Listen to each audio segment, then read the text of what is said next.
Good morning. Welcome into Hurrdat Sports Radio here on AM 590, ESPN Omaha and ESPN Tri-Cities. I'm Ravi Lulla, Andrew Rogers. Not here with me, but on the show with me this morning.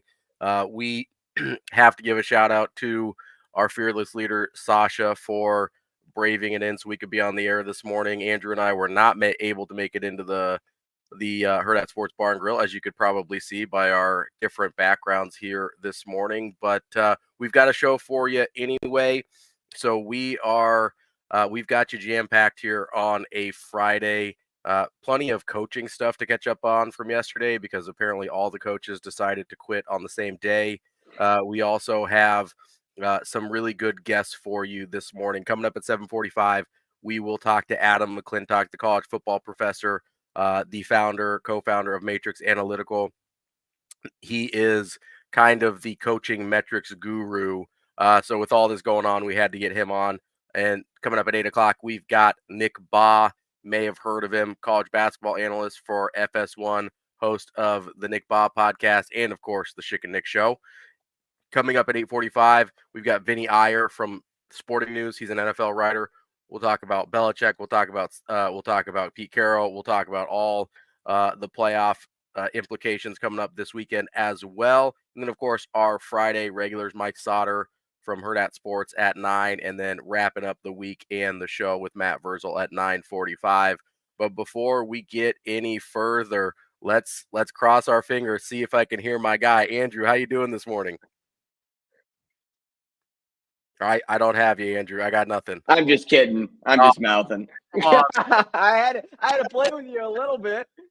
Okay. I'm just playing. I know Sasha was probably panicking, though. She was definitely panicking when she saw that all you could see were my lips. No, this isn't the Hurrdat Sports Bar and Grill, though. This would be Anthony Rizak if it were. Instead, it's just a nice painting that looks like it's been picked up from Hobby Lobby by the fiance. But that's about it. I can't really tell you where it came from. That is not Anthony Rizak. Definitely not. But you know what? Maybe it shows a little bit of what Anthony Rizak's all about. Underestimated. It's not. People don't think he has a lot of color, but if you stare at it long enough, you're like, wow, that's probably like a really expensive piece of art. So yeah, it's a good day. It's a weird day. I'd rather be in studio sitting next to you, my guy. But we make do with what we have, and we got a great show going. So excited for that. But yes, you're right. Sasha is an absolute animal. Can't give her enough credit for making the trek this morning. We call her our fearless leader, and it's kind of like just like a figure of speech. But like today, she was actually fearless. Yeah, no, actually true this morning. So we definitely appreciate Sasha. As you can see, I don't know if you can tell, I got a little, see if I can point to it. That's Pedro Martinez right there in that frame in the background.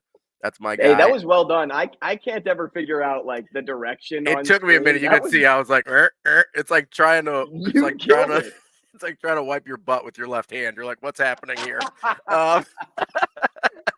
And I know the feeling because everybody's done it at least once. Dude, so I had shoulder surgery when I was in high school on my right arm. And so for like 2 months, I had to go lefty. And I got to tell you, it doesn't get any easier. Maybe I'm just not coordinated, but it was a full 8 weeks of like, oh, come on. I should have just bought a bidet at that point. Well, so you told me too, like hand surgery is upcoming. Is that on your right or left? Well, so it's the right first, and then they're doing the left, like, I don't know, 6 weeks later or something. But oh man, I feel bad for you. Like I got trigger fingers. I can't like bend my fingers. Well, normally people pull the trigger with their pointer finger, not their middle. Yeah, it's, I got a middle on this one. I got a ring finger on this one. This is great radio if you're not watching on the stream. But we do have a jam-packed show for you here today on a Friday. Hope everybody is safe and warm in their houses and that they didn't have to go anywhere this morning like Sasha did. But we've got some Nebraska news. They landed linebacker Stephon Thompson, kind of the last piece of that transfer visiting class that we'd been waiting on. During the show yesterday, we got the word on Jamal Banks being in. Stephon Thompson, the former Syracuse linebacker, so he's got a history with Tony White. He is in as well. One of the only areas on the defense that I think people were kind of like, might be able to use a little depth here. Yeah, a little concerned about. And getting this transfer in Stephon Thompson, I think, eases some of those concerns. Obviously, getting Bullock back for an extra year was a big help in that spot as well. But this Nebraska staff seems to be on a roll lately. Every time we turn around, it seems like they're getting another impact player, whether it's going all the way back to the high school recruiting season or in the transfer portal. We say it all the time, off-season champions, but Coach Rule and company are kind of killing it. It feels like this season is just different. One, because of Dylan Raiola. And getting the quarterback of your future. But two, you're absolutely right. And I think they do a nice job of balancing what they kind of have set forth for the program with knowing the area of needs and going to the portal for that experience. Like, they don't go too far into the portal where it's kind of like, okay, now we have too much to kind of decide from. They go into the portal enough to fill the need, but then understand that, okay, if we hit our cap, which it seems like they're getting close to that, when they hit that cap, it's like, now our developmental guys are going to be the ones that fill the rest of this roster up. I just think they do a great job of figuring out exactly what they need, but they don't overdo it. They aren't doing things like what Deion Sanders has done in Colorado, where it's like, no, I got to get everybody and their mother in the portal. No, I'm going to go to the portal and fill my need, figure out who's the right fit for this program, while also mixing them in to who we are already have in the room. Yeah, I mean, it's incredibly targeted, right? They're incredibly precise about where they go after, what they're targeting. It's I'm not a big hunting gun guy, but it's like a sniper versus a shotgun, right? Shotgun, you kind of get the spray, you get the blast. That's kind of what Deion does, and he's just sort of hoping he hits something. We saw it with Mel Tucker up at Michigan State as well. And sometimes you do hit something, right? Like Mel Tucker got Kenneth Walker. He had that really good second season where they ended up having a ton of success and sort of out of nowhere, right? But it's because they hit on a bunch of those portal guys with that widespread effort. This is much more targeted, much more precise. And listen, I'm not saying one way is better than the other, but this is what Coach Rule said he was about. And then he's shown that and executed that to perfection. Really, the only piece left that I would look at and say, hey, I think this is where they need a little help, and we've talked about this, is backup quarterback. And when you're talking about a backup spot, you're in pretty good shape. I mean, they got an extra offensive lineman, which I didn't even think they necessarily needed, but obviously that's helpful always, right? Like, offensive and defensive linemen, you will always take, no matter what your situation looks like, right? Like, yes, we will take more offensive and defensive linemen. But outside of that one, they've been really specific about their areas of need. They've been really specific about who they went after. And if they get a backup quarterback after the spring period, that's 10 out of 10, no notes. Like, I don't have any complaints or been like, I wish they would have got this guy or maybe that guy. I mean, I guess you could say maybe you would have liked to see one more linebacker out of the group, but for the most part, they've really nailed it in terms of how they've approached this offseason. And there's a lot of good quarterbacks still in the transfer portal that would make a great backup. I mean, you saw Clifton McDowell enter the portal recently. He's the Montana quarterback, made it all the way to the FCS national title game. Of course, went up against the juggernaut known as SDSU, and Montana just fell short. But he's Yeah, he's somebody to keep an eye on, and I know there's been a little bit of smoke out there. I don't know how dark that smoke actually is, but there's been a little bit. You also have my guy Matthew Sluka, I believe, still Still out available there. in the Last I portal. saw, yeah. And your guy, James Madison's quarterback, still available right Yeah. now. So there's a lot of names out there that you can mix in to where you're comfortable if Dylan's not ready yet, that these guys can step up for the first few games and really kind of like get Nebraska's season off to a good start. But if Dylan is ready, which we all hope he is, Mm-hmm. these guys or whoever the guy is needs to be okay with coming over at, say it's their senior season or it's their junior season. They have to be okay with competition, not just riding the pine, but competition and working with a younger quarterback, knowing what Nebraska has set up for themselves for the future. Well, and I think you brought up a good point there, because if you're a transfer, you're really walking into a strange situation, right? Nobody wants you to be the starting quarterback, which as a transfer quarterback, that's pretty unusual, right? I That mean, is like, so funny to actually say out loud. right? But if you're transferring as a quarterback to Nebraska, you're walking into a situation, probably one of the only situations in the country where not a soul wants you to be the starting quarterback, right? Like, that is a crazy situation to walk into. So you almost have to have a guy that wants to be a coach moving forward as much as he wants to be a player. And a lot of quarterbacks go into coaching, right? So it's not a crazy ask, especially as you get to some of the older guys that maybe use their COVID year, are on their fifth, sixth, maybe even their seventh year, kind of tying that into a guy in his seventh year that there were rumors about for this type of role for Nebraska. A former Husker, Casey Thompson, is finally Why not? out of the portal and has committed to Oklahoma for year number 7. Now, that's a guy I Hey, some people also go to Robbie. Some people go to school for 10 years. Yeah, they're called doctors. I have to imagine that Casey Thompson might also be a transfer quarterback that nobody at Oklahoma wants to start either. No offense to Casey Thompson. We love CT here.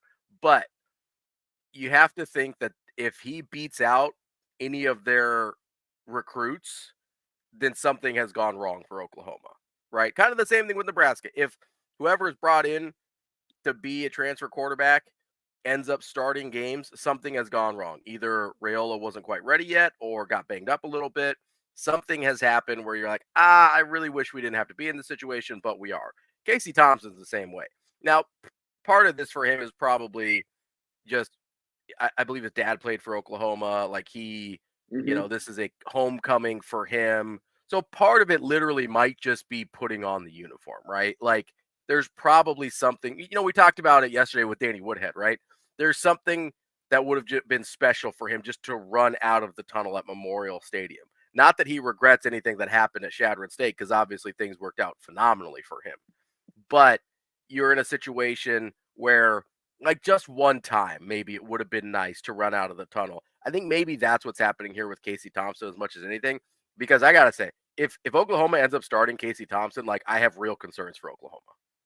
Well, he won't start. He's expected to back up Jackson Arnold anyway, who, I mean, he made his first start in the Alamo Bowl Yeah. and he threw 45 passes in that game, had a pretty high completion percentage. I think he was around 25, 26. I know he threw for over 350 yards, but he did have 3 picks, so he showed a little bit of youth there. But And that's kind of where you have to worry about with the youth, right? right. But beside all that, I mean, what does Casey Thompson offer that is a leg up on what Jackson Arnold brought in that one game? Not so much, right? I mean, he had 2,400 yards with the Huskers, 17 touchdowns, didn't really light the world on fire, went to FAU, didn't have enough time to really even put up a proper stat line, career line there. But you're right. He's an Oklahoma high school star. This dude had 12,840 yards of offense and 154 touchdowns in high school in Oklahoma. Like, that's incredible. And he's coming home because he knows that already people know his name. People know the name Casey Thompson, and whether or not he makes a huge name for himself there or not, it is something to say, hey, I had this wild collegiate career, but I did end up playing where dad played. I did end up Yeah. playing in my home state, in front of my friends, in front of family, in front of people that knew my name coming out of high school. When you're reading off his high school stats there, I was like, where have I heard numbers like that before? And then it clicked that it was when we were talking about Clayton Thune earlier this week as a Dana Holgerson Mhm. disciple, right? That it was like 12,000 yards in college, 140 some touchdowns, something like that. And I was like, oh, that's pretty similar, which kind of reminded me, we hadn't talked about Dana Holgerson in a couple days here because, well, other things have been happening. And that's kind of quieted down a bit. So what I've heard recently, just wanted to give a little update, is that he is in contention for an analyst role only. So that is he wouldn't be an OC, he wouldn't be quarterback coach, he'd be an analyst, which kind of lines up with a lot of the things he said when he was at Houston that last year, where he's like kind of seems like he's over the recruiting thing. Um, Kind of seems like he wants more of a scaled back role but to still be involved with the game, and that's basically what an analyst is, right? So he can provide some expertise there if he ends up getting the job, but that means my guy Glenn Thomas is still in line for that role that we talked about as the quarterback coach, co-OC, the way I've thought he's been for the last, I don't know, month or so.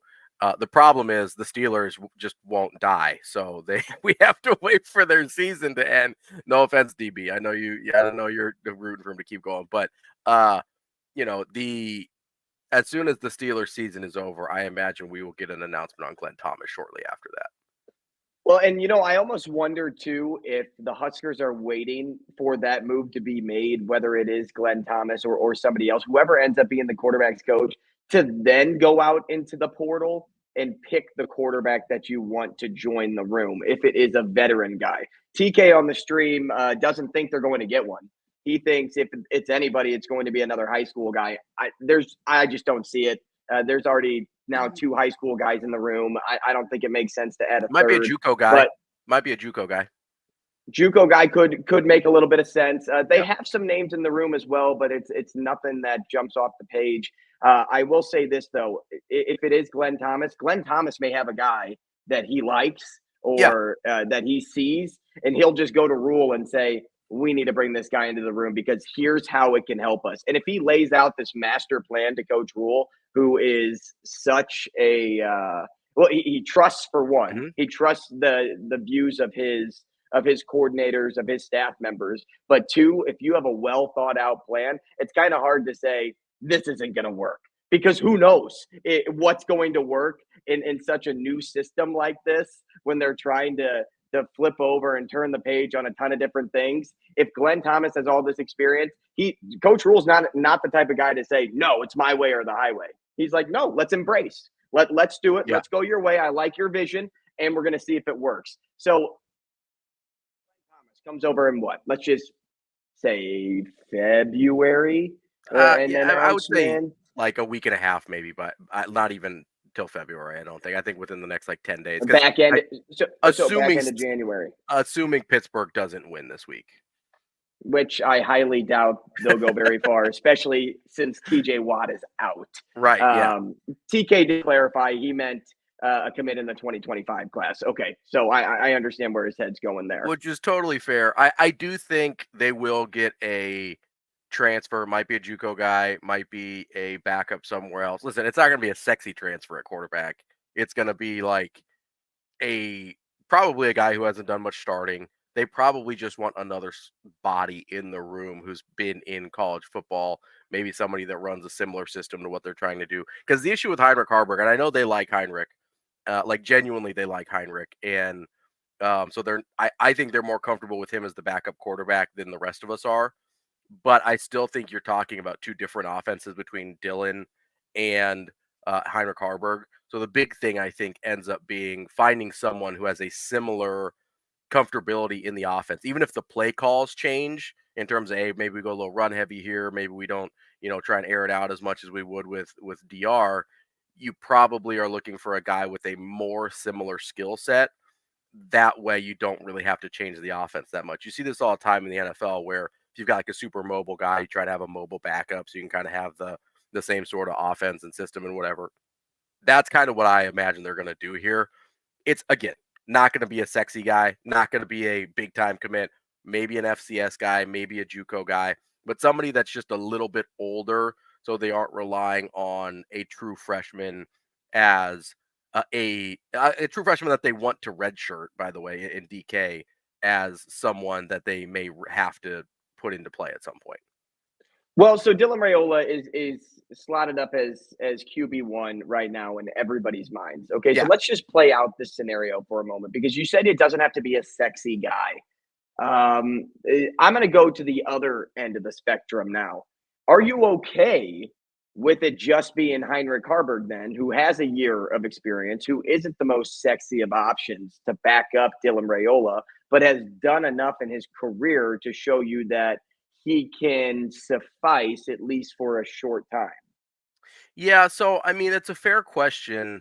My concern again would be stylistically. Like, I just don't know how much Harburg makes sense stylistically for what I assume they'll be running, with the possible addition of a Dana Holgerson as an analyst. Like, what I assume they're going to be trying to run for Dylan Raiola doesn't make sense as an offense for a Heinrich Harburg. Like, we're not in the same neighborhood there. So that would be my bigger concern. Like, I like that he's got experience.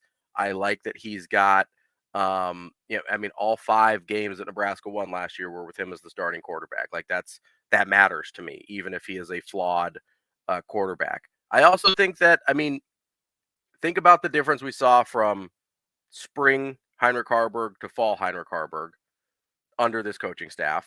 Like, he might be a lot better next year. Like, I don't think he's going to overtake Dylan by any means, but he might No. be significantly better than we saw him last year. He'll have an offseason to work on his throwing motion. He might be in a spot where by fall, all of us are dramatically more comfortable with him as the backup, even though we may not know it because we haven't seen him, right? We might see that in spring where we're like, oh, Heinrich actually looks all right. Maybe we're okay with him as the backup.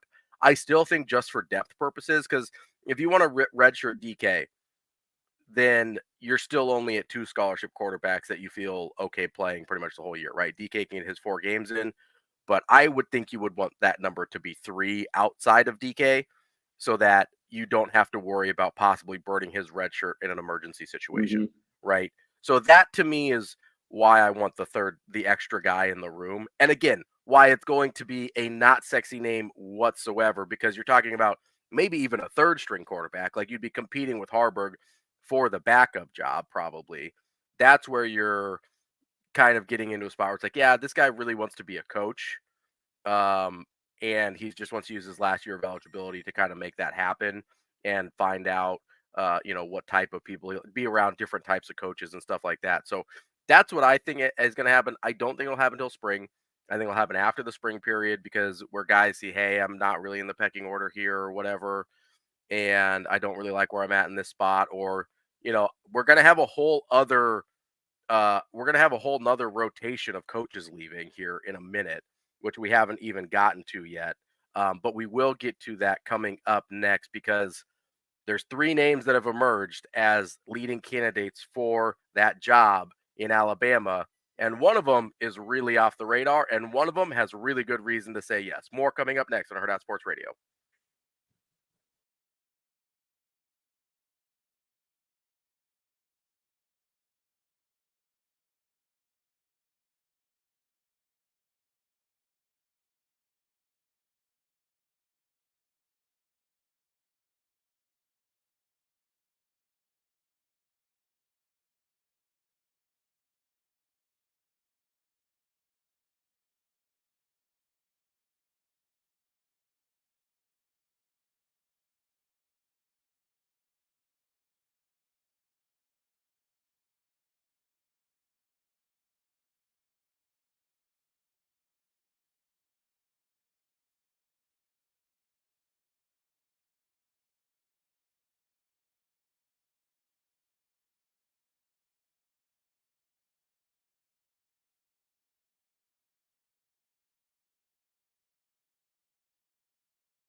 Welcome back to Hurrdat Sports Radio here on AM 590 ESPN Omaha, ESPN Tri-Cities. I'm Ravi Lulla, Andrew Rogers here with me, our fearless leader, Sasha Durkin, back at the Hurrdat Sports Bar and Grill, making sure we get out on the air, and we greatly appreciate it here on a, frankly, terrible Friday morning. Just the wind, the cold, the snow, not a fan. Luckily, I had a electric fireplace delivered to my house yesterday because my basement gets a little chilly. So we've got that rocking in the basement right now. So we're doing okay. Oh, there we go. You got the real thing going? We're rocking it too. Nice. I don't know. You can hardly see it. I built that with my own bare hands today. Did you? Into the cold. Incredible. Yeah, I dried the wood myself. I woke up really early. I was saying, what time did you get up to chop the wood on that thing? Yeah, it was like 2:30, and I, you know what? I put on my fake beard so that it looked like it froze as I was walking back inside, like I was a true lumberjack. Yeah, me too. And now it looks so good that it almost looks fake, Robbie. I know. People won't believe it's real, but that's all right. Ignore the cord that's connected to it. I don't know why that's there. Listen, it's don't worry about that. Pay no attention to the man behind the curtain there. We are coming to you on a Friday as we obviously are at our homes as we get this show going. As we were leaving the break there, we were kind of talking about some potential coaching candidates that have emerged as the leading guys for that Alabama job. One of them is a surprise because a lot of what we heard yesterday was no internal candidates, no internal candidates, no internal candidates. And at the end of the day, we hear, maybe Tommy Rees, who is, of course, an internal candidate, former Notre Dame quarterback and former Notre Dame offensive coordinator. I know Brian Kelly asked him to go with him when he left for LSU. He decided to stay at Notre Dame at the time. Then Alabama came calling, and he couldn't say no to Coach Saban. Tommy Rees is incredibly well thought of in the coaching industry. Really young. I want to say I think he's 31. I would say 31 or 32. Super young. I mean, you're talking even younger than Dan Lanning. I can't even imagine. I mean, like getting that job at that age as your first head coaching job seems nuts to me. So I don't think he's the guy. I really don't. But he is getting an interview. The other two guys, because Lanning came out yesterday and was like, nope, we're staying here. We like it here at Oregon. Went as far as to say, hey, if you're worried about your coach leaving, come to Oregon because we're not going anywhere. So Dan Lanning seems to be off the table. The guys that are on the table, two guys that we mentioned yesterday, and two guys without Saban ties, which I think is interesting. Kalen DeBoer, who we just saw coach in the national championship game, one of my favorite coaches in the country. Absolutely love Kalen DeBoer. And Mike Norvell down at Florida State. And we talked about this a little bit yesterday. And this was before some more news even broke. And I said, there's a lot of guys that have reasons to say no to this job because it's a hard job. It's a big job. And following a guy like Saban is never an enviable position, right? There's not a ton of guys with a reason to say yes, but Mike Norvell is a guy with a reason to say yes. After a lot of reasons. I would say he had reasons yesterday. He's got even more reasons today as the NCAA hammered Florida State with NIL violation sanctions, which what are those? I was gonna say that's not a real thing because basically the NCAA washed their hands and says, good luck, everybody. NIL's now legal if your state says it is, but we're out. That's been their stance the entire time. So, I don't want to go all conspiracy theory guy here on you. And I know the NCAA doesn't control the college football playoff. But is there any chance that after Florida State eviscerated the college football playoff for leaving them out, college football playoff has a little call to the NCAA, be like, hey, get your boys in check over here. I'm just saying it's oddly coincidental that Florida State, and I was reading the violations and I was like, I don't know what they did wrong that everybody isn't first of all, I didn't know there were NIL violations. Like, I know technically the university is not supposed to facilitate the deals, but like, let's be honest here, that's how it works, right? It's like, yeah, the Yeah, collective's doing it. yeah, we say the The collective, but collective's doing it. It's like, okay, come on. This has been the worst kept open secret of all time. And all of a sudden, Florida State, who just happens to have been very unhappy with the ACC and very unhappy with the college football playoff, and is suing their conference, by the way, all of a sudden Florida State is the one that is in violation of these NIL rules that nobody really knew existed. Because, as I said before, the NCAA is like, NIL rules? What NIL rules? This is all on you guys. Good luck. Whatever your legislature says is okay, that's what's okay. So here's where we are now is Florida State's offensive coordinator, Alex Atkins, is punished for like a 2-year show cause. He can't recruit on the road for a year, bunch of other stuff.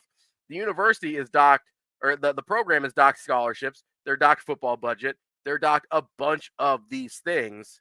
And if Mike Norvell didn't already have a reason to want to leave after being left out of the college football playoff because the ACC is a second-class citizen in college football now, then all of these violations and sanctions and whatever, listen, if I'm Mike Norvell, if I get that call, I'm not walking. I am running out the door. It's like, we'll figure the contract out later. Let's go. Because this would never happen to Bama. On any front, this would never happen to Bama. Now, Ravi, there's a lot to unpack there. You sorry, I went a little rant there. I had a lot of feelings. I'll start with the sanctions because again, I think they're absolutely outrageous. Doesn't everybody just do what they want? Like that's kind of what I said when I read all of the things that were being sanctioned against Florida State. I mean, look what Michigan did. Okay, let's go to the school up north. I know we've been attacking Michigan left and right, but you know what? They haven't been able to block the blow, so I'm going to keep punching until they can. The way Atkins and whatever booster set up this meeting with a future potential, because he ended up staying at Georgia, a potential Florida State athlete. It sounds a lot like just a cheeseburger. It was just a cheeseburger. Does it not? Does it not sound just like that? So if it does, why are we picking and choosing what violations are, I guess, more shady?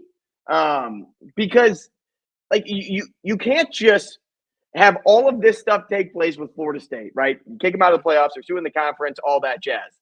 And you just can't pick what violation is worse if you don't have any rules or laws in place to keep this shady stuff from happening. There's also no scale to tell you this is like a level 3 and this is a level 1. There's no scale actually out there to tell us this information.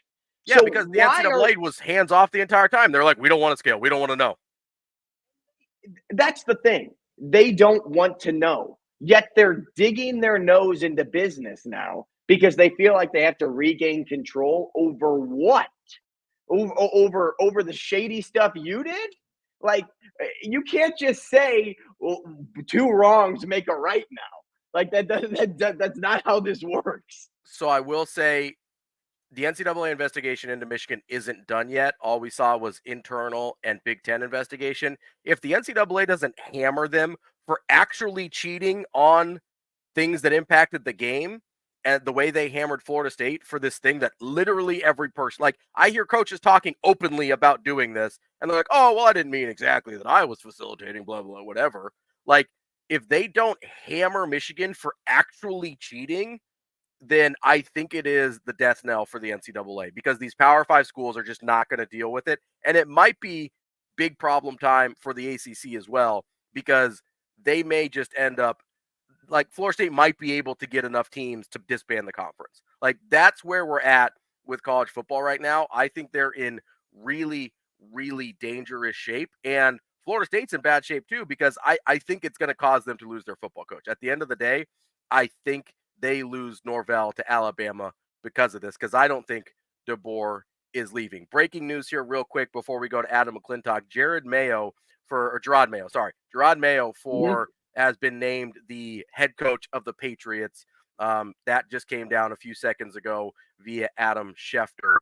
So that is not a long opening there, less than 24 hours. No, internal, inside linebackers coach. So maybe we're going to see Tommy Reese internal as well. Who knows? I doubt it. But we're going to talk to Adam McClintock coming up next, college football professor here on Hurrdat Sports Radio.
Wrapping up hour number one here on Hurrdat Sports Radio on AM 590 ESPN Omaha, ESPN Tri-Cities. I'm Ravi Lulla. Andrew Rogers here with me. Well, here with me in spirit, at least, as we are going remote this I'm morning. right behind you.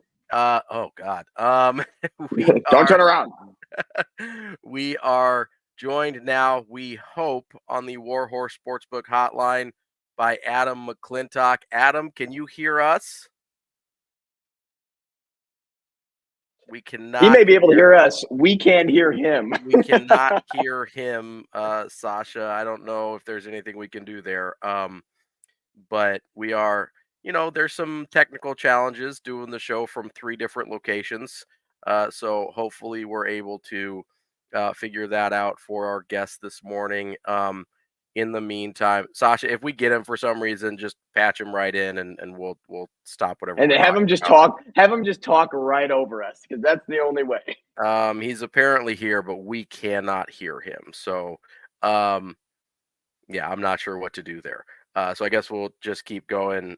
Adam, can you say something? Can we hear you? Nothing. Nope, still nothing. Doesn't look like we're going to be able to connect with Adam. That's all right. We're troubleshooting today, right? Unless, there's a lot of hoops to jump unless through. he's able to join us on the stream, Sasha. I don't know if you want to ask him if that's a possibility, but in the meantime, still plenty to talk about. We were talking about the Mike Norvell situation with Florida State and possibly him going to Alabama. DeBoer also a big candidate there.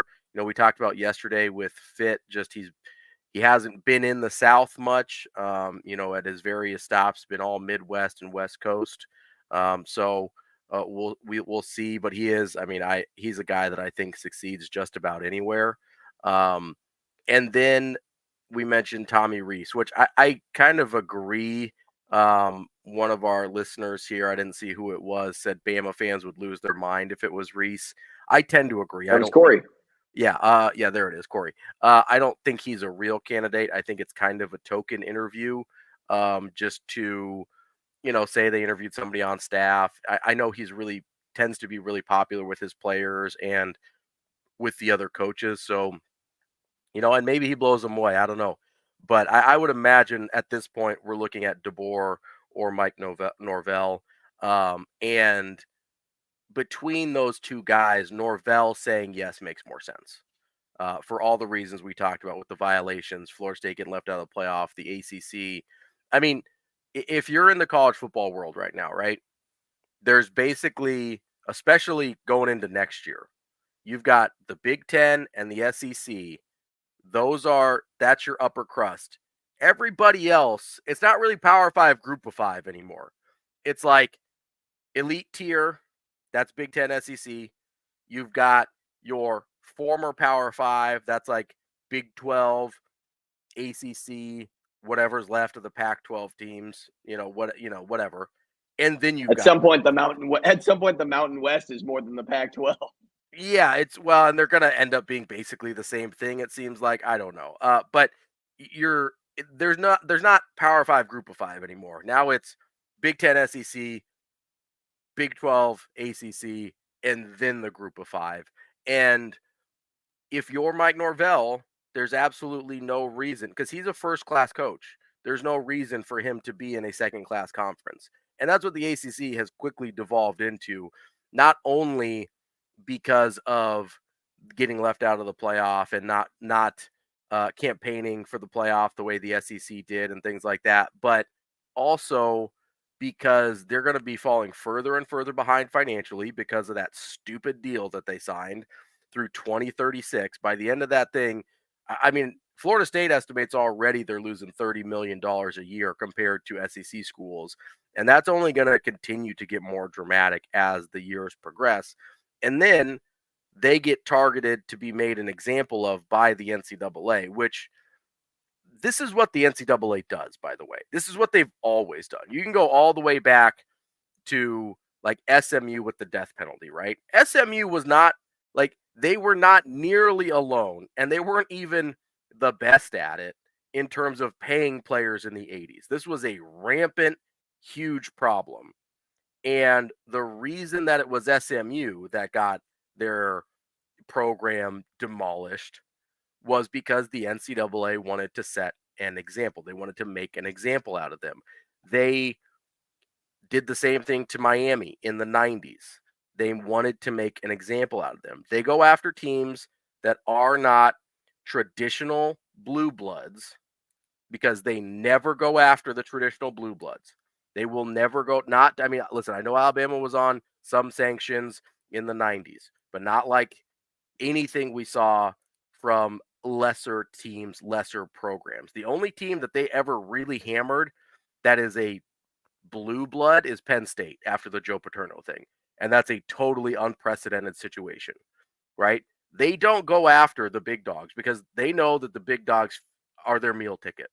They go after kind of that next tier of teams, the ACC level tier of teams, to make an example out of them, to be like, hey, see, we take this seriously. It's like nobody asked you to take this seriously. We were pretty much everyone was okay with the NIL just being the Wild West and everything. Well, and now you started something that you have to follow through with all the time. You can't just make an example of somebody. They won't. Right. And that's the big problem. And that's when you were bringing that up last segment of when you were talking about Michigan. Like, it shouldn't even be a question of now they have to go after Michigan. No, they should have started with Michigan. If they were going to start with Michigan and then follow up with Florida State, then things timeline-wise would match up a little, maybe make sense. But it doesn't make sense anymore to now jump back. You can't be like, oh, well, now we probably have to go back to here. And then, oh, what about that school? Like, that school, well, do we let them go? Do we not? Like, are we only really just mad at Florida State because they called us out and they were right, but we're in denial, so we're not going to tell anybody that we're right? Like, here's the thing about the Florida State thing that I can't figure out is every NCAA investigation that I've ever seen has taken years to complete.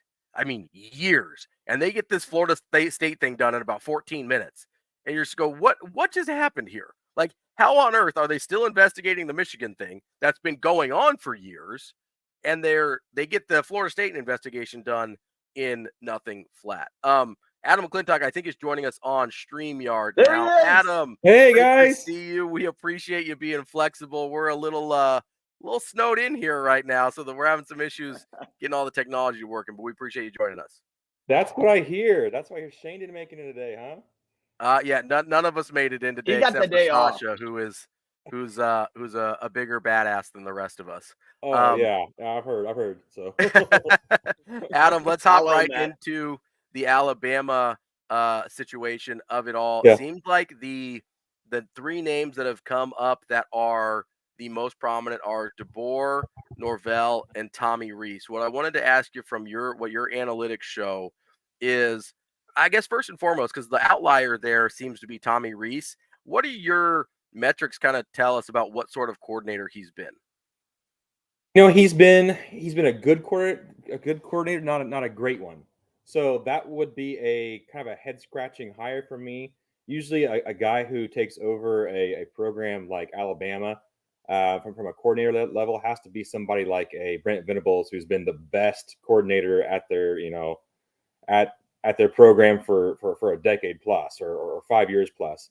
Tommy Rees has been good, but he hasn't been, a dominant offensive coordinator. I mean, his Notre Dame offenses were good, not great. The Alabama offense this year was good, not great. I mean, they're all top 20, top 25 offenses, but nothing was ever dominant from his unit. So that would be kind of a shocking development to me, especially at a place like Alabama. Now, if this is like, the level of maybe Arkansas or somewhere like that, I could maybe more see it, but that would be kind of a stretch for Tommy Rees to take over a place like Alabama. Adam, could it be because he's worked with Jalen Milroe and Milroe is going to be the starter again next year, that it just kind of makes sense for him to transition into that role? Or would it make more sense for him to stay in the role he's in now and pick from some of the other head coaches that have a pretty nice track record in Norvell and DeBoer? Well, I mean, in my opinion, you don't make a decision on a head coach based on a one-year starting quarterback. I mean, that's a long-term decision you're making based on a kid that's going to be there. What does he have? 1 more year, 2 more years? Milroe has there. So I think you have to look at it long-term and say, okay, for the long-term success of Alabama, we need to hire this head coach. Don't let the current roster situation dictate what who the next head coach is going to be. That's my opinion on it. But let's just get one thing straight right now. You're not going to replace Alabama or replace Nick Saban at Alabama. You're going to be hiring a new head coach. You're not going to be replacing Nick Saban, if that makes any sense at all. We've seen this time and time again where the next guy up after a legend just struggles. It's tough. It's a tough gig. So it's one of those things where it's just gonna be tough no matter who comes in there, especially for somebody like Tommy Reese who maybe isn't qualified for it.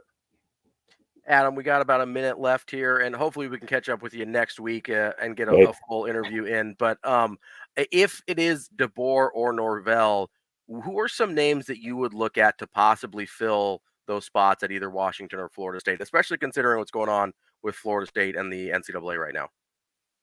Well, Florida State, I think you'd have to look. Man, that would be tougher. Off the top of my head, that one's the tougher of the two. I think if you're Washington, I think you make a call to East Lansing and say, "Hey, buddy, Jonathan Smith, why don't you come back up to the Pacific Northwest?" I think that's what you do there. Either that, or you call Chris Kleiman at Kansas State, who would be a perfect fit at Washington after what DeBoer has done there. Florida State, that's going to be a lot more tricky just because we don't know what kind of penalties are coming down from the NCAA as far as for the NIL stuff they've gotten into. I don't really that I like Jamie Chadwell. Hey, me too. Me too. Jamie Chadwell, that would be a perfect spot for him to get his start at as somewhere like Florida State, especially if they're looking for somebody to kind of fill in there if there are sanctions coming. So. That's Adam McClintock. We'll catch up with you next week, Adam. We appreciate you being flexible and joining us on the StreamYard today, and we'll get a full interview with you next week. We appreciate it. Sounds good, guys. That's Adam McClintock, college football professor from Matrix Analytical. Coming up next, we've got Nick Baugh, college basketball analyst for FS1.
Welcome back to Hurrdat Sports Radio here on AM 590, ESPN Omaha, ESPN Tri-Cities.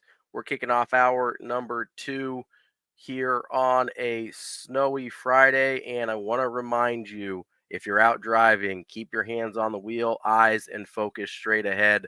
As the driver, you have one job, and that is to drive. Make sure you get where you're going safely. This message from the NDOT Highway Safety Office. Joining us now on the Warhorse Sportsbook Hotline is our guy, Nicholas Allen Baugh from FS1, from the Nick Baugh podcast, from the Chick and Nick Show. Nick, what's going on, man? Just trying to survive the snow, just like everybody else. Man, it's rough Nick, out here. I got to tell you, man, like every time I hear your name, like especially your last name, and maybe it should be your intro music from now on. It reminds me of the song Bad Romance when like Lady Gaga's like, rah, rah, rah, and I'm like inserting ba into it. So I don't know. Maybe it's a little weird thing. Maybe it's bad. But that's what we should do. That should be your music bed when you come in. I think like the one thing that Major League Baseball, WWF, like they had figured out is like anytime somebody comes to the plate, enters into a situation, you play music. It's just better that way. Like it's just better when you have some sort of walk-up music, even into a room, under a radio station, it doesn't matter. So I'm with it. Andrew. I'll take it. I'll take that. Sounds like a job for your podcast co-host, Matt Schick, to be able to lay down that track, maybe bust out the pipes for a little Nick Baugh tribute song, you know? He used to, so anytime I would like miss the show, whether I was sick or like I was traveling with Creighton or whatever, he had Eminem, Guess Who's Back. That was how we'd start every song, but it would just be my screams, my laughs, my misspeak, like in between all of it. It was a good way to set the tone for the day. That's outstanding. We love it. Speaking of Creighton, they struggled a little bit to start Big East play. Their offense at times this year has looked a little stagnant, hasn't really had the ball popping around and had that off-ball movement that we're used to seeing from Greg McDermott's offense. How concerned are you, I guess, throughout the season? Because it seems like in the last handful of years, they got a lot more comfortable with kind of that pick and roll focused offense with Ryan Nembhard. You had Marcus Zagorowski before that, and that was really their skill set, right? You don't really have that guy on the team this year. Seems like they maybe need to dig back a little bit further in the playbook into those pre-Marcus Zagorowski years, and they haven't really found a comfortability with that yet. What's your level of confidence of them being able to figure that out during the regular season before postseason play? Well, the thing that, first of all, that's amazing is I'm totally with you. There are times I'm like, man, this team has a hard time scoring at times. This team, when it gets bogged down in the half court, isn't as potent. But I'm looking at it right now. They're 15th in Ken Palm's offense.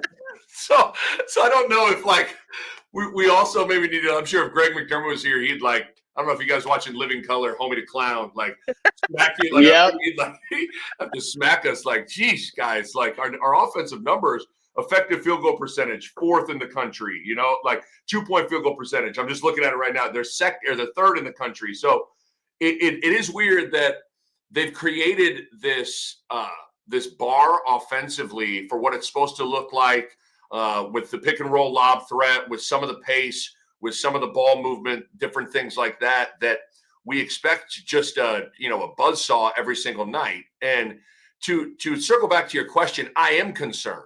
And I think that it's going to get more challenging as they get further into conference play when you have these teams that understand your pet plays, understand your tendencies, understand all those sorts of things. And like you said, Ravi, I just don't know if this team is blessed with that point guard that they've had over the years. Maurice Watson, Marcus Zagorowski, Tyshawn Alexander could do it in spurts.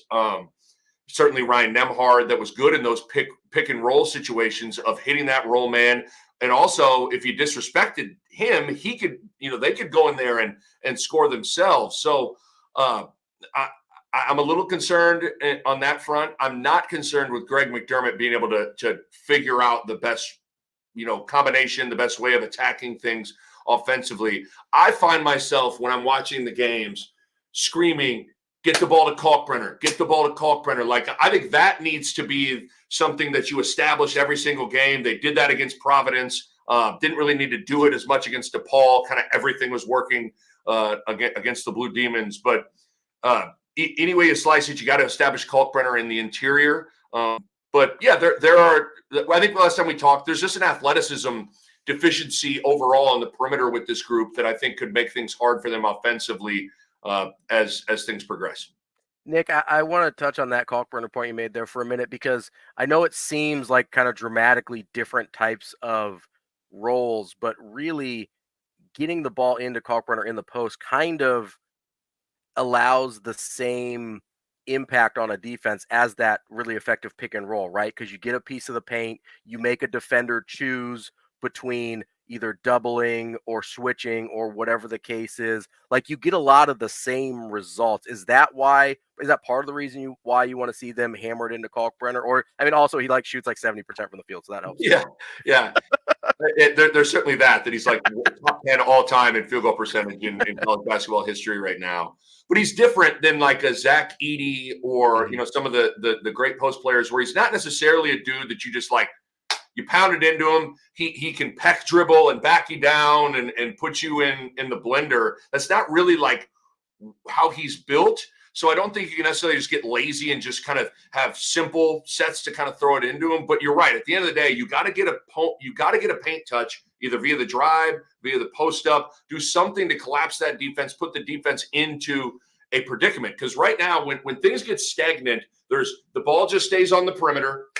Creighton gets pressed out past the 3-point line, and they're having a hard time getting the ball into the post. And then I also think the other reason that Kalkbrenner, to me, the more you can get his emotion up and get him really, really, sometimes he's a really laid back dude. I'm sure both of you guys have talked to Ryan.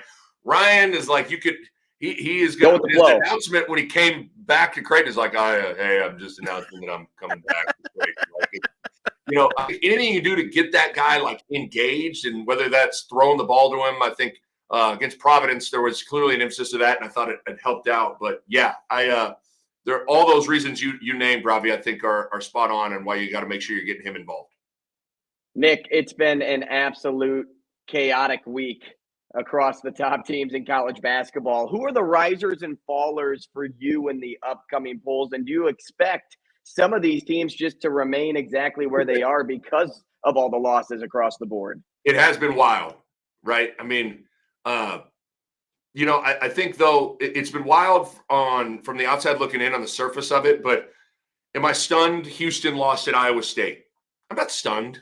That's a hard place to play. And that, TJ's got that group playing with an edge, and they've gone to the NCAA tournament a couple of different times now. I'm not stunned that Purdue lost at Nebraska either. And in some way, I've seen Kansas quite a bit. I'm not necessarily stunned that they lost at Central Florida either. So, like, all these teams, Andrew, have enough flaws that it's not too jarring if they go get pushed, test, or even beat. I think the team that I'm worried about Marquette right now. I think the last time we talked, I said they were in one of those kind of like top 4 or 5 to me. There's something with them that they just kind of don't have that same mojo and edge to them, and I'm not totally sure what to put my finger on with it. One of the things that I was interested to see what would happen this year, and they navigated it well early, is just the role reversal flip mentally, where they had that chip on their shoulder, trying to prove everybody wrong all year last year. They're picked 9th. And they could kind of play that card. Well, you can't play that card this year. When you won the Big East regular season title, you won the tournament, you're a preseason top 10 team. Some people are picking you as a Final Four group. And sometimes it's hard to maintain your edge when you're going to get everybody's best shot no matter what, because you come with some notoriety. And everybody expects you to win right now. So I'm worried. I'm worried about them a little bit right now, just because I have pretty high expectations for them going in. I think UConn is a group that maybe we're just all like, I don't need to start putting in that upper echelon a little bit more frequently. I thought they'd miss Sinogo, Jackson, and Hawkins maybe a little bit more than they have. They just keep on winning, man. They just keep on winning. They look pretty darn good. They got that swag to them.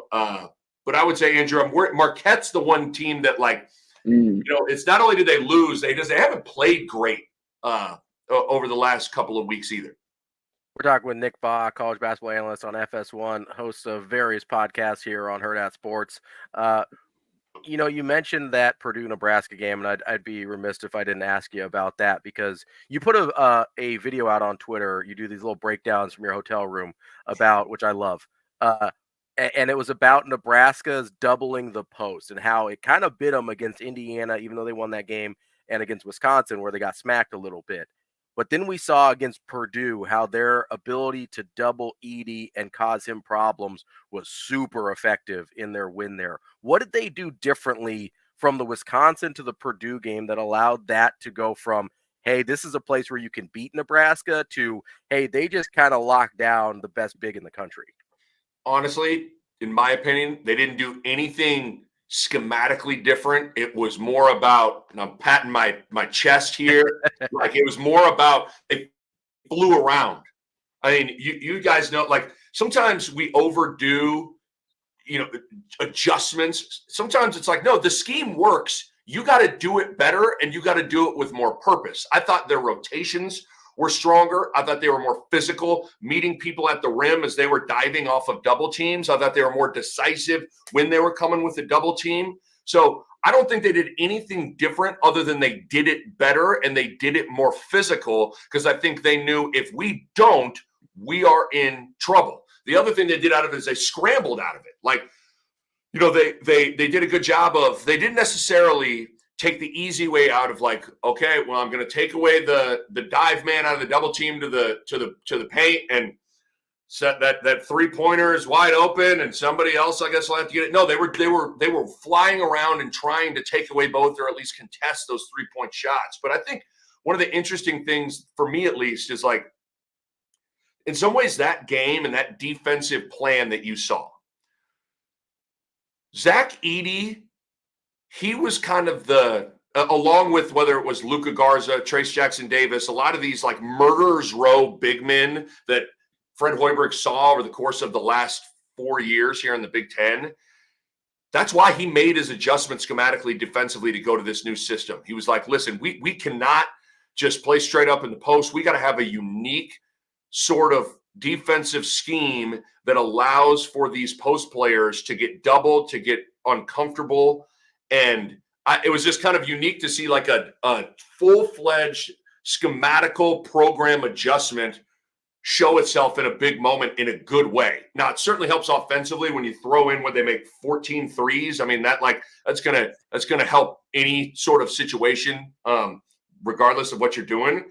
But yeah, when you look at what Nebraska, what are they, 19-6, I think, since February 1st of last year? Like, I think what you're seeing is like their defensive schematic plan is pretty good. Like it's when done right and done with purpose, it can yield pretty good results. And I think the Zach Edey and players like him are the reason why they made that change.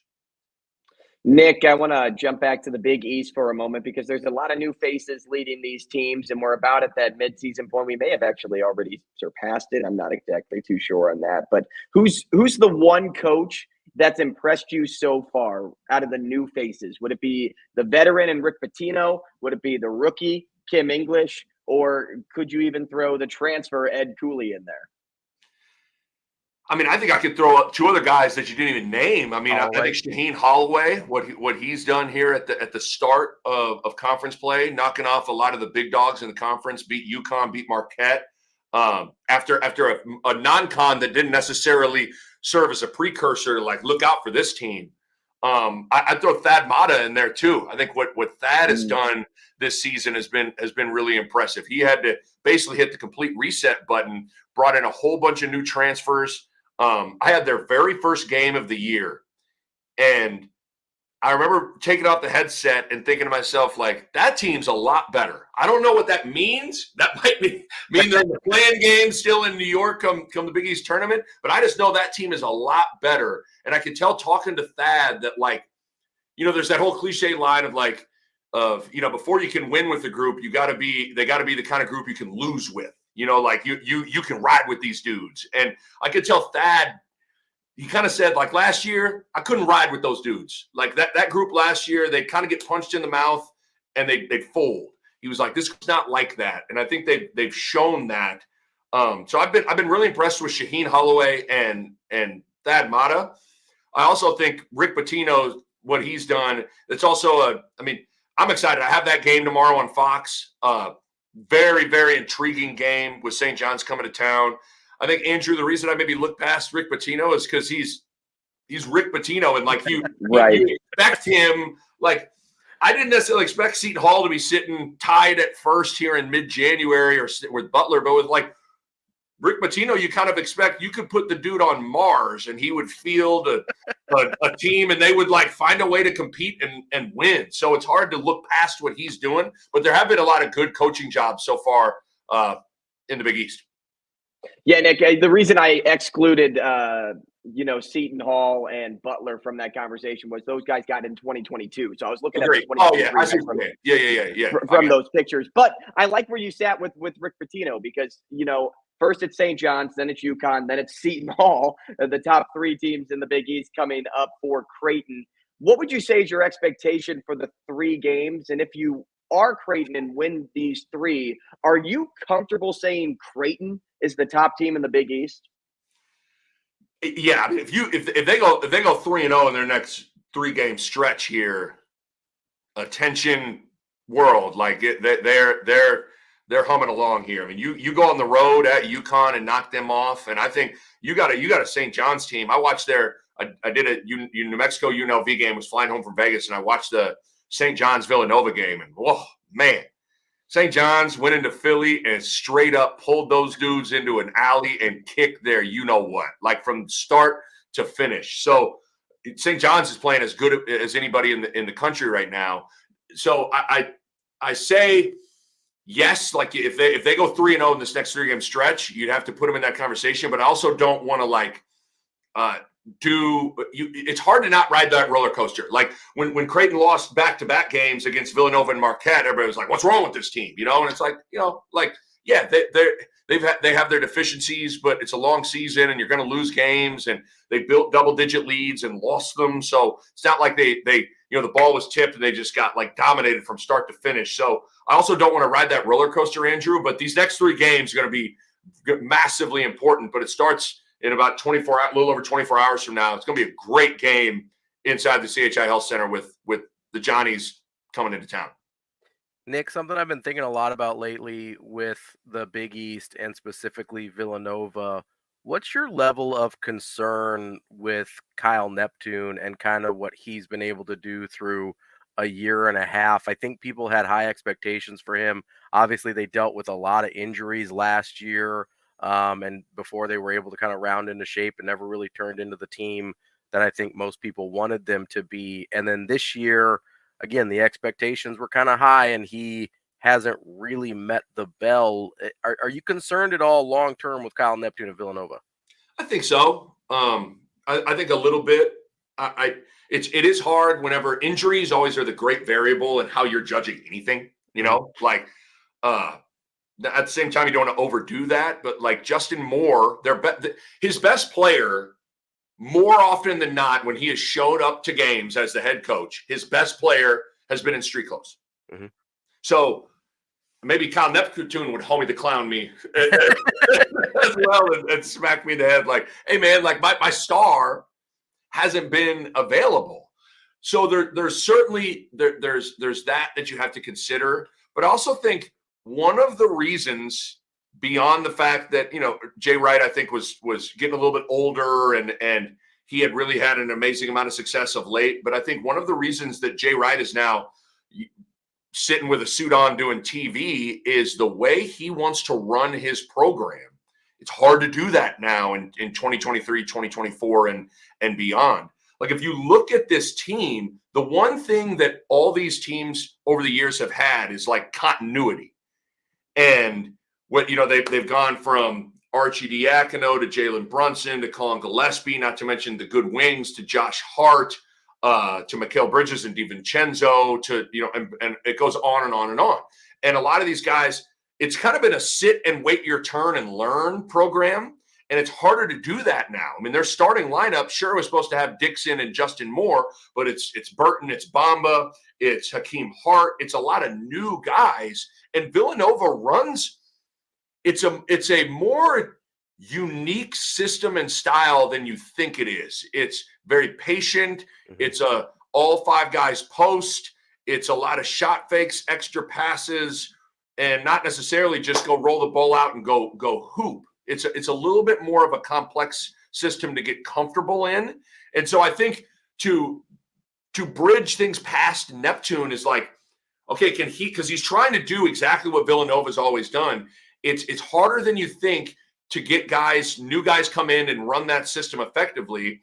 And the last thing I'll say is like, and I hate the cop out of like, well, I could win if I had Brunson and Bridges and even like, that's not necessarily true, but like there are certain systems that really, really work if you got the personnel to do it.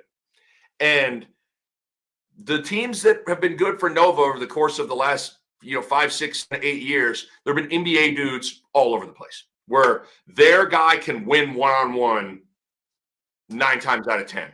I don't know if this team certainly didn't have it last year. I don't know if this team's as blessed to have. I mean, you tell me. I mean, is there a bunch of pros on that Nova roster?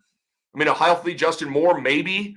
But I just don't know if there's a lot of pros out there. So there's also that element of it as well. But yeah, I mean, I think you have to be a little concerned about what's happened here over a season and a half with Cal Neptune at Nova.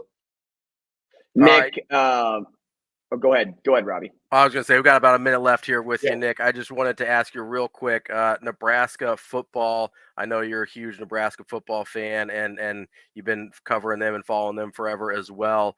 They kind of went 4 for 4 in their little transfer portal window, and they also picked up an O-lineman just for funsies that didn't even come visit. How impressed have you been with the targeted and like specific and precise nature of how Matt Rule's attacked the transfer portal? Very, very impressed. I always try to urge people to think back when the clock struck 0 against Iowa, how you felt about things, and then think about how you feel now. I'd imagine you feel a lot better about things now. That's kind of the nature of the offseason, is we have a way of always getting optimistic and start chugging the Kool-Aid, but I do think it's warranted. I felt like the reality of the situation was they needed all new top skill guys. And I know that's maybe not nice to say, but they needed a new quarterback, they needed a new running back, they needed a new number 1 wide receiver. And I think, at least on paper, they probably went out and checked all those boxes. And you wonder, Ravi, how much a guy like Dylan Raiola has jump-started that. How much, you get the number 1 quarterback and, a 5-star, how much that is just magnetic and it attracts other top talent. But yeah, I'm been really, really impressed with. They've improved their roster over the course of the last month or so, and especially they've gotten not just talent, but they've gotten talent in the right spots that they really, really need as well. That's Nick Baugh. He is a college basketball analyst for FS1. He'll be on the call on Big Fox tomorrow for Creighton and St. John's. And hey, next time we talk, I need you to bring one of those shoot 360s up to Omaha for your boy to get some work. Yeah. Okay. Yeah. See what you can do for me. All right. Okay. Be patient, my friend. I think hopefully that happens sooner than later. But I got you. All right. I appreciate it. I'll come dap you up tomorrow. That's Nick Baugh, our guy from FS1, and of course Nick Baugh Podcast, Chicken Nick. We've got more of Hurrdat Sports Radio coming up next.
Welcome back to Hurrdat Sports Radio. We are halfway through the show, and we are getting closer and closer to professional volleyball time here in Omaha, Nebraska. The Omaha Supernovas hit the court for the first ever Pro Volleyball Federation match on January 24th against the Atlanta Vibe at the CHI Health Center at 7 p.m. You can get season or single match tickets on sale now at supernovas.com, and you're going to see the best talent you've ever seen all on one floor. You've got NCAA champions, you've got All-Americans, you've got Olympians. Be a part of the volleyball movement sweeping across the country and see your Major League Volleyball team, the Omaha Supernovas. Again, tickets available at supernovas.com. Speaking of having a little fun, playing a little game, Andrew has come up with a unique sort of trivia-esque game. Is that fair, Andrew? Yeah, a little bit. It's essentially the name tells you how the game's going to work. It's Nick Saban versus the field. So you either can choose Nick Saban or you can choose the field. And I just kind of had a lot of fun, 2 days ago when Nick Saban said he was going to retire, looking up a bunch of stats and things and fun facts about the greatest college football coach of all time. And I'm like, I wonder if I can trick Robbie with any of these things. So I'll go through them. We can break them down as we go too, because some of these are pretty crazy. But I'll start with this one. Okay. 17 years at Alabama is currently the longest of any coach in college football. Ooh, I'm gonna say the field. Kirk Ferentz has been at Iowa longer than 17 years. I know that for sure. So I'm gonna say the field there. So a nice little warm up for you. Kirk Ferentz has been at Iowa since 1999, which is also pretty incredible. He won't ever get the same type of love that Nick Saban got when he retires, but he will definitely get his name plastered on a headline on ESPN whenever Ferentz decides I'm gonna hang up the jacket. Yeah, I mean he does. He's a couple national titles short of Saban to get the same fanfare. But is that the only one? Is he the only one longer than the 17 years? Yep. Longer at the same university. Oh yeah. Wow. Because obviously you can go around. Guys been bouncing around, but right. But at the same school, Kirk Ferentz, 1999. All right. Now I didn't do crazy digging on that either. So there could be a group of five school that I'm just completely leaving out. Like Troy Calhoun's been at Air Force for a while, but I don't know how long he's been at Air Force. I think may have been 17. Yeah, I think it's pretty close to when Saban was hired at Alabama. I think it was like late 2000s, if I remember, mid to late 2000s, somewhere in there. All right, next question for you, or not really question, more of a prompt. Did Nick Saban have the highest winning percentage of all active Power 5 coaches? No, I'm gonna say. Well, is there a games minimum? You know what? I would say there should be, but it doesn't matter. So, you're not going to get, let's just say, Coach Rule, for example. Say Coach Rule went 12-0 this year. There's no anomaly like that. So, because I mean, DeBoer is 25-3 at Washington. I want to say Ryan Day has a better winning percentage than Nick Saban does. Right, so let me look this up, because those two guys would have a higher winning percentage than Nick, but maybe there is a games 4 here on the list that I was looking at. Let's just say, because it might be if it's a 100-game minimum, then those guys don't qualify. Although Day's getting closer, I think. Let's put it at the 100 game minimum, because the two closest coaches have been coaching for a long time. This is a top 3 sort of question. Okay, if we're going over 100 games, I'm going to say yes, he has the best winning percentage. And he does barely. Can you tell me who's second on that list? Okay. I gotta think here. So is this Power 5 or all Division 1? Power 5. Power 5. Power 5. I mean, we're not talking like Brian Kelly here, are we? We are not talking Brian Kelly. Sark's not gonna be at a. I mean, is Kirby Smart at 100 games? He may be, but he's not up there in terms of like a ton of games coached with a certain winning percentage. Okay. Let's see here. Power 5. Who's gonna be close? That's a tough one. Who's second there? Dabo Sweeney is the close second there to Nick Saban. Yeah, I'm a little surprised Dabo because he started off a little rough and he took some losses the last few years. He had a real good stretch in the middle though. Yeah, Saban's winning percentage was .806, and I believe Dabo is somewhere like in the 7.97 range. So they're pretty neck and neck with one another. Okay, is Nick Saban the last SEC coach to win AP Coach of the Year? Oh, let me think. I'm gonna say no because Saban. I think he's one of those guys that either hasn't won it recently or hasn't won it as much as you would think he has because people this usually goes to a team that like was supposed to be bad and Alabama's never supposed to be bad.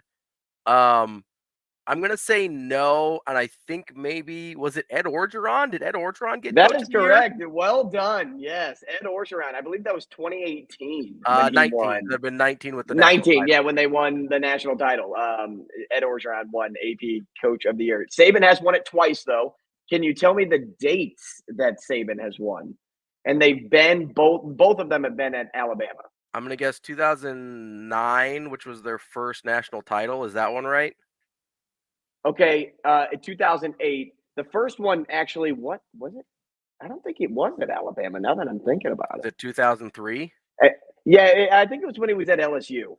Yeah, so I'm guessing 2003. Yeah, that I just found the list. Yeah, 2003. And then the first title at Alabama, which is 08. I always confuse 08 and 09, but okay, so it's the basically his first two titles. He won it.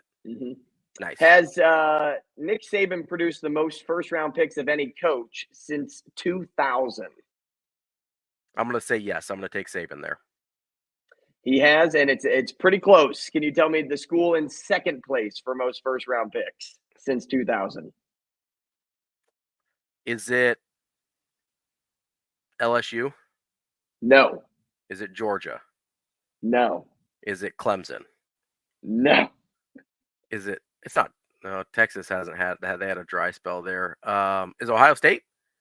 That is correct. Ohio State is the close second there. Let's keep this thing going because I know we're winding down on time in the segment. Nick Saban, the oldest coach in football before he retired. Like active. Is he the oldest active coach before he retired? So he was 71. Is there someone older than 71? I kind of want to go. I wanted to go Ferentz here again, but for some reason I want to say he's like late 60s, maybe 70.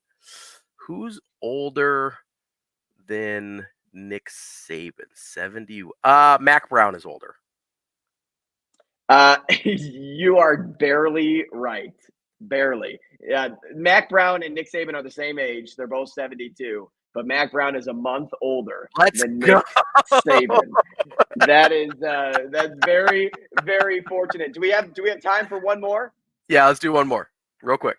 One more. Of all the coaches featured in the movie The Blind Side, was Nick Saban the coach that refused to read the lines in the script and made them up? No, he strikes me as a rule follower. I'm going to go with Phil Fulmer. Didn't want to read his lines. Nick Saban made up his lines. He did not want to follow the script. He said, why am I going to just say this garbage when I know how the conversation went? Fair enough. Fair enough. That is a Nick Saban knows better line. I appreciate that. That is our little game here for today on a Friday. That was fun. I enjoyed that. I'm really proud of fun, like on the back end. At the beginning, I probably should have had more detail on some of these for you. That's okay. I'm just really proud of that Mac Brown call. I'm happy I got that one Not right. bad. Not bad. Coming up next, we've got Vinny Iyer from the Sporting News. He covers the NFL next on Hurrdat Sports Radio.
Wrapping up hour number 2 here on Hurrdat Sports Radio on AM 590, ESPN Omaha, ESPN Tri-Cities.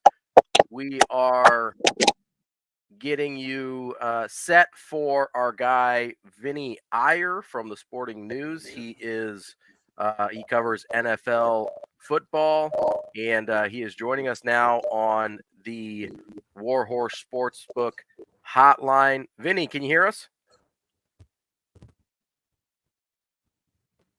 Do we have any? It says he's in the stream, but it says audio only. Vinny, are you there? Yeah, I can hear you guys. Oh, there we go. We've got Vinny Iyer from the Sporting News. Vinny, been a busy week here with some coaching changes. Obviously, the highest profile one is Bill Belichick, but we've got Pete Carroll moving on as well. What are your thoughts on how each of those played out, and with the hiring of Hurrdat Mayo already in New England? Yeah, I mean, I knew they were going to act pretty fast in New England, just have something lined up. You just don't move on from Bill Belichick without having a little bit of a plan. And Hurrdat Mayo, I think, has a little bit more connection to the current players on team than, say, an outsider that has some knowledge of the Belichick system and Mike Vrabel. So it was a good, quick decision here. I mean, I think they had been grooming him as a successor for a while, potentially. And the former player cycle is now more interesting, right? Now with what Antonio Pierce did as an interim coach, he might be promoted full-time to the Raiders. Dan Campbell, those type of guys are probably going to get more kind of attention here as we go forward. D'Amico Ryans, of course, being a great example, just going from being a leading linebacker to his team to leading that same team to the playoffs. So I really think that's going to be a bit of a trend with some hirings going forward, on top of finding those young offensive coordinators who can really turn around a team and a quarterback. Vinny, on that other opening, the big one in Seattle, where do you think they might look in terms of their next head coach? Obviously, they're taking a little bit more time than the Patriots did, because the Patriots barely took a day. But are there some logical candidates that make sense for the next Seahawks head coach? Yeah, I think Dan Quinn is the one we circle right away. I mean, you have Pete Carroll still part of the team for now. I mean, that's before he may be pursuing something else if he wants to keep coaching. But I think that was the reason, is to maybe reach out to some of these guys that worked under Pete Carroll. It's a really good job. I think it's a seamless transition for Dan Quinn, having been there already as a defensive coordinator. And I think he was just waiting for the right opportunity to leave Dallas. He's done a really good job with that defense, but keep in mind, he's also a coach that took a team to the Super Bowl. I know Kyle Shanahan gets the credit a little bit for that 2016 MVP run with Matt Ryan and the Falcons, but Dan Quinn was the head coach. And we remember 28-3, and I think unfairly that is kind of kept maybe Dan Quinn in a bad light, but he was a very successful coach when he had the opportunity, turned around a team, brought in the right guys. So I look at the Seahawks. Obviously, they were 9-8 in the last two seasons, so there's something there where you don't need to do too much here to keep them competitive and keep that kind of Pete Carroll mentality going. So, Vinny, as we know across the board, right? You know, you have openings for a spot for Bill Belichick. You have something opening up potentially for Pete Carroll, depending on what he wants to do. And then, you know, just Vrabel was another name that popped up recently on the board, which was probably the most shocking to me. Some would argue Carroll. I think Vrabel was the more shocking one. Where do you see at least those guys ending up if they do stay in football? Yeah, I think the biggest thing right now for Pete Carroll, I mean, he's used to it. He's had a general manager. He's worked side by side with him, John Schneider, who's done a really good job there. But Mike Vrabel, that was the question mark, right? They made some changes. They had John Robinson as the GM. They moved on from him pretty quickly here, even though he's had some good success. The Ryan Tannehill acquisition and some of the drafting he's done. So I think what happened there, Mike Vrabel maybe wanted too much personnel control and things that maybe the Titans weren't willing to offer. So that's going to be hard, right? I think the new trend in general, you look at some of these partnerships, Brad Holmes and Dan Campbell has been really successful. You look at Sean McVay and Les Snead. I think this is the kind of thing that more teams are looking for, that partnership between GM and coach that works out versus one guy calling all the shots. And I think maybe the exception is Belichick, right? Because of his experience. I think I look at him and I think he has a better shot, much better shot, I think, obviously, in this cycle than either Pete Carroll or Mike Vrabel to immediately get rehired. I mean, Belichick is the much bigger name, much more accomplished. Carroll, as good as those Seahawks teams have been, it's not like they've had massive breakthroughs here. They've been more of a middle of the road team here. So I look at the Commanders, and I think they're going to do everything they can to get Bill Belichick because they also need a director of football operations. I think teams will be a lot more comfortable giving Bill Belichick the entire power versus Vrabel or Carroll. We're talking with Vinny Iyer of the Sporting News. Vinny, with that said, if you were a team, would you have any concern about giving Belichick personnel control, considering the way it's gone recently? That's probably the area that you would point to as the bigger problem for Belichick than the actual coaching. Is that something you'd be comfortable doing if you were an NFL team looking to hire Bill Belichick? What I would do with Bill Belichick, obviously he knows how to coach defense, and I think you would say, okay, we're going to get you the defensive players you want, and the Commanders, that was the big issue this year. He's going to automatically, if he has an influence on that team, make it better just by the way he schemes, even with that same talent that struggled for Jack Del Rio and Ron Rivera. So that's one thing to look at. And then the other is this Commanders are in a great spot. They have the number 2 overall pick. They've got 9 draft picks. So I think it just depends on the situation. I think in that particular situation, you'd feel more comfortable giving them control because it would be a big change and an upgrade from what you had. But if you're looking for other situations, maybe you're in Atlanta where you have an established GM there in Terry Fontenot, who's done a pretty good job getting some players in. I don't think he would be a good fit for that situation. But then the Chargers, you look at them, they're looking for a GM as well as their coach. So I think that's the kind of environment that we're going to have to look at for Bill Belichick, because it's hard for all that he's accomplished to take anything less than that combined role.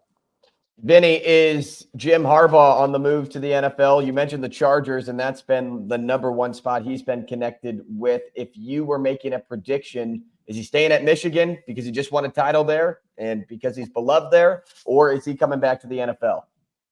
Well, I think right now it's about 50-50, but I think the NFL might be pulling him because this is also a unique situation. There's not many coaches that have been able to win titles in college and in the NFL, and Jim Harbaugh was a few moments away from winning a Super Bowl as well, and to join that exclusive club, who includes Pete Carroll, who I mentioned before. So that's a challenge, right? I think this, it's kind of a family that takes coaching challenges personally. You look at his father, longtime coach, and doing well in the FCS level. You look at his brother, obviously, there with the Ravens, doing a great job for many years, and rose from a special teams coach. So I think they just pride themselves on coaching challenges.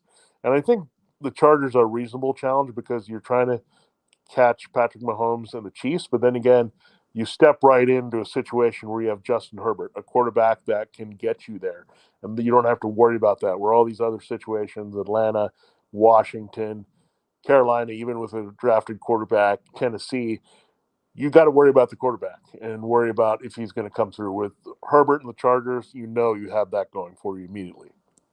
Vinny, just a couple minutes left here. I wanted to get to a little bit of NFL playoff talk since the wild card weekend is coming up starting tomorrow. Which of these matchups in the wild card weekend are you most intrigued by?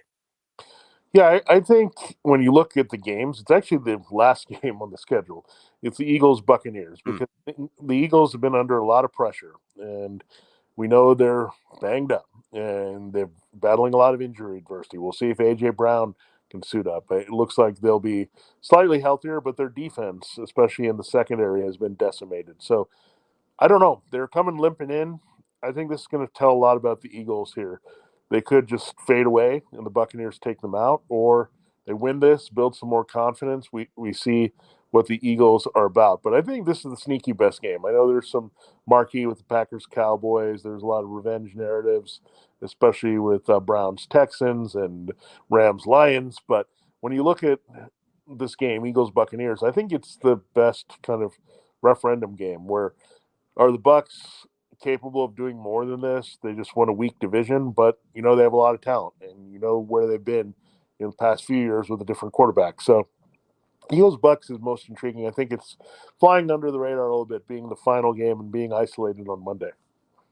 Vinny, got about 30 seconds here. Quick one. You mentioned, sneaky teams there. Who's your sleeper team to go the distance?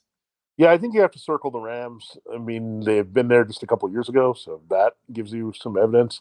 Their defense nearly not as good as that, but they have a lot of youth around Aaron Donald that has played really well up front in the secondary everywhere. They've really drafted well for a team that kind of just pushed on draft picks and didn't need it. So we'll watch the Rams. I mean, if they can beat the Lions, they'll have some momentum. I think if you're looking for a team in the AFC, it's hard to call them a sleeper, but you say the Chiefs as the number 3 seed. I just would not sleep on them until Patrick Mahomes is out of the playoffs. You will not rest easy if you're the higher seeds. Vinny Iyer from the Sporting News. Vinny, thanks so much for joining us. We'll catch up with you again soon. All right, thank you guys. That's Vinny Iyer. He covers the NFL for the Sporting News. Coming up next, we will have hour number 3 of Hurrdat Sports Radio here on AM 590 ESPN Omaha, ESPN Tri-Cities.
Kicking off hour number 3 here on Hurrdat Sports Radio on AM 590 ESPN Omaha, ESPN Tri-Cities, and hour number 3 on KFOR in Lincoln. Joining us now on the Warhorse Sportsbook Hotline is our guy Mike Sauter of Hurrdat Sports. Mike, how are you this morning? I'm good. I don't think I'm Vinny Iyer or on the. Is Vinny still on the phone? I don't know. He is not still on the phone, but you're a close second to Vinny Iyer, apparently. You guys got the same haircut. It's not fair. The haircut thing, you can't do anything about. Well, I mean, I could, but why? Like, I didn't care. Like, I don't. You're not trying to go get the not trying to get the hair plugs or anything. Not worth it. Yeah, we're good on like that. Like, the people that really, I don't know. There are people that are follically challenged like me that actually spend the money to get, stuff done. And I'm like, just rip it off. Who cares? I care. I've told people all along, like I've got the man bun or whatever, but I was like, the hairline's starting to recede a little bit. I'm aware. Like, but once it goes, like, or if I get like a bald spot or something, like I'm just taking it all. Like I used to shave my head all the time. I think it's a good look, especially when you got the beard like we got, Sauter. It's a good look. Yeah, I just take. I mean, I when I tell people this, they're shocked at. I Bic razor it every day, every other day. That's crazy. I heard they do that to my face. I definitely don't do that to my face. But I just. Sauter, I gotta say, you are like somebody that looks good bald. Like I can't imagine me without hair. Like I can't imagine me looking good without hair. I said that when I was, about 20 years ago too, when I was using it. It's the beard helps a lot. It's hard to go like full naked face. But I can't grow a beard. Like this is the problem. So you need to make sure you invest in the hair if it starts to go. Because you look like you're 12, Andrew. Yeah, something like that. He is at least twice that old. How dare you? At least. Sauter, before we get into basketball, our senior basketball analyst here at Hurrdat Sports, that is a title that he picked out himself. I wanted to the true shock on his face when you said it. I wanted to ask you, the Patriots named a head coach just 24 hours after. Who cares? What do you think of Gerard Mayo? What do you think about your division rival? Sure. I mean, Mayo was always going to kind of probably be the guy, I guess, or Vrabel, Mayo.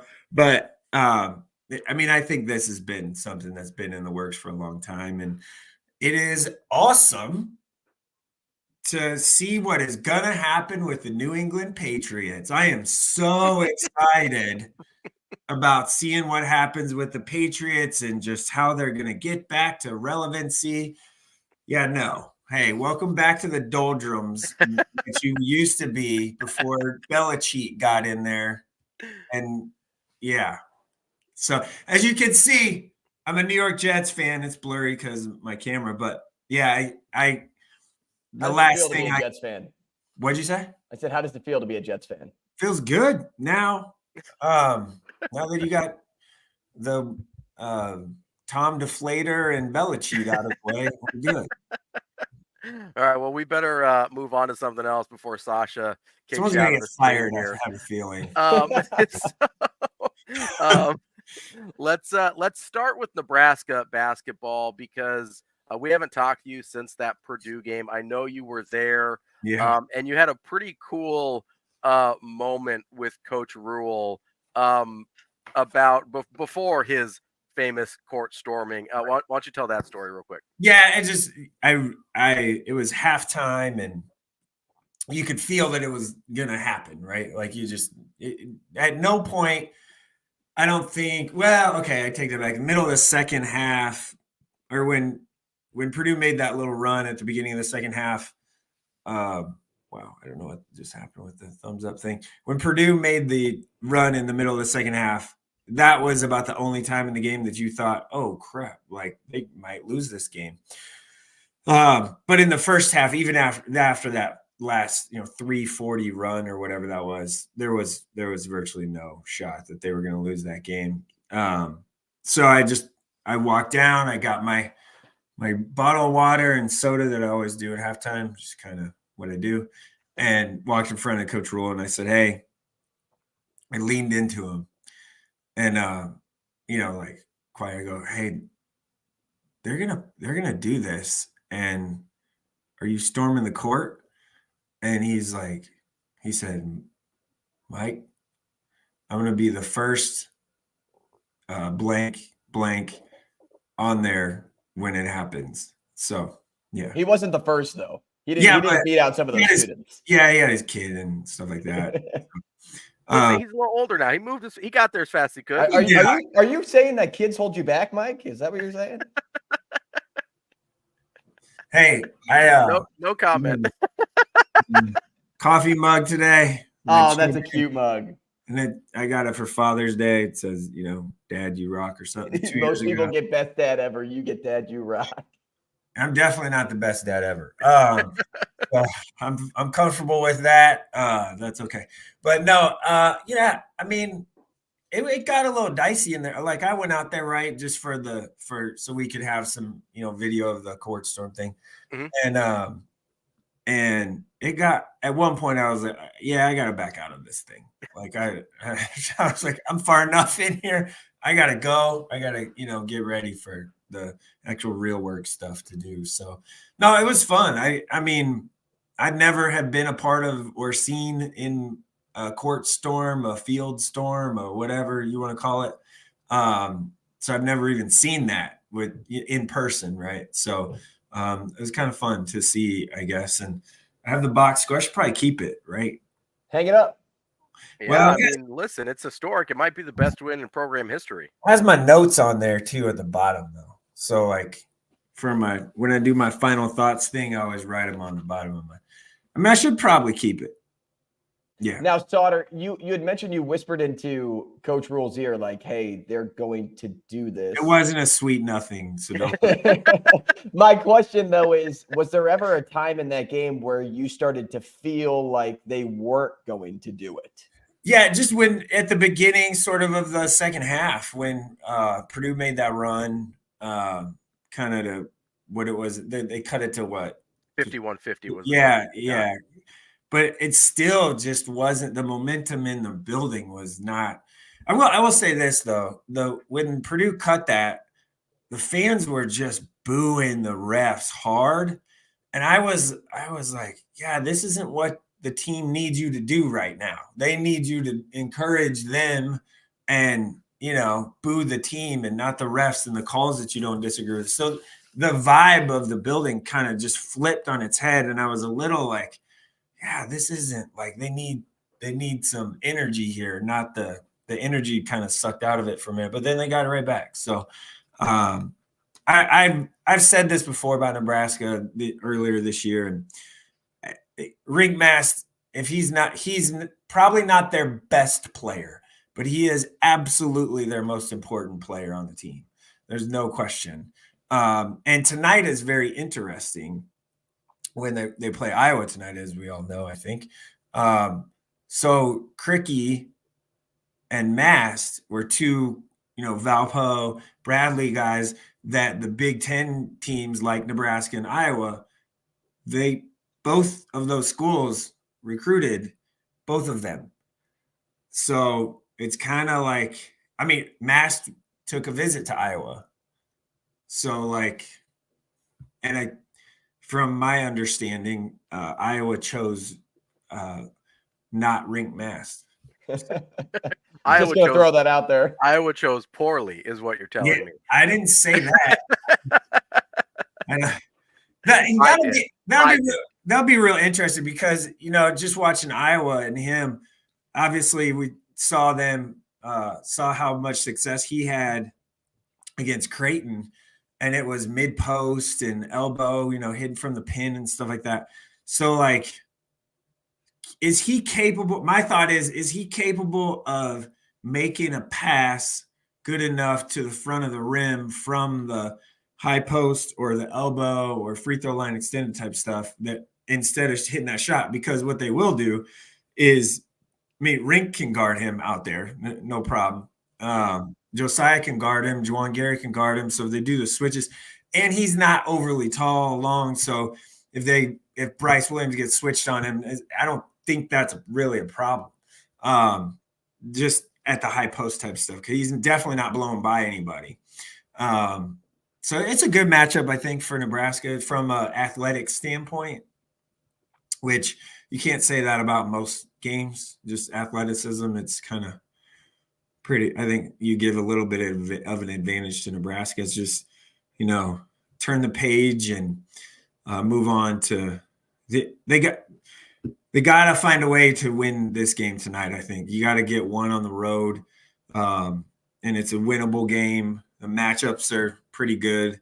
Iowa obviously scores the daylights out of the ball. I mean, they can score. But if Nebraska comes out with that same defensive energy that they had on Tuesday against Purdue, they're not losing a lot of games at all. I mean, they were totally opposite of Wisconsin, total opposite of what the effort was in Madison. So the offense has been there the last couple games. I mean, even in Madison, they were there. It was there. Sauter, you mentioned ranked mass, most important to the team right now. How about two other guys? And I want you to choose between these two. Bigger to the team right now, Sam Hoiberg or CJ Wilcher? Ooh. Well, CJ has been shooting. CJ in the last 5 games, he is averaging 13.4 and shooting 64% from the field. Also in that 5 games, he is shooting 61% from 3, 14 to 23. So you probably got to go with him right now. But Hoiberg's defense and his scrappiness is not something to be overlooked either. Yeah, Sam brings a different those two guys off the bench complement each other, I think, pretty well. Sam's just defensive energy. He's like the defensive stopper, the cut stopper in the middle rounds, right? Like you bring him in to cut the head off the snake for 3, 4, 5 minutes, and then you set him back down, right? Like you bring him in to be that defensive stopper and do stuff. He was phenomenal. Had 2 pick sixes against Purdue, so he's good. I'll probably go with Sam in this case on that answer to actually answer the question, just because he's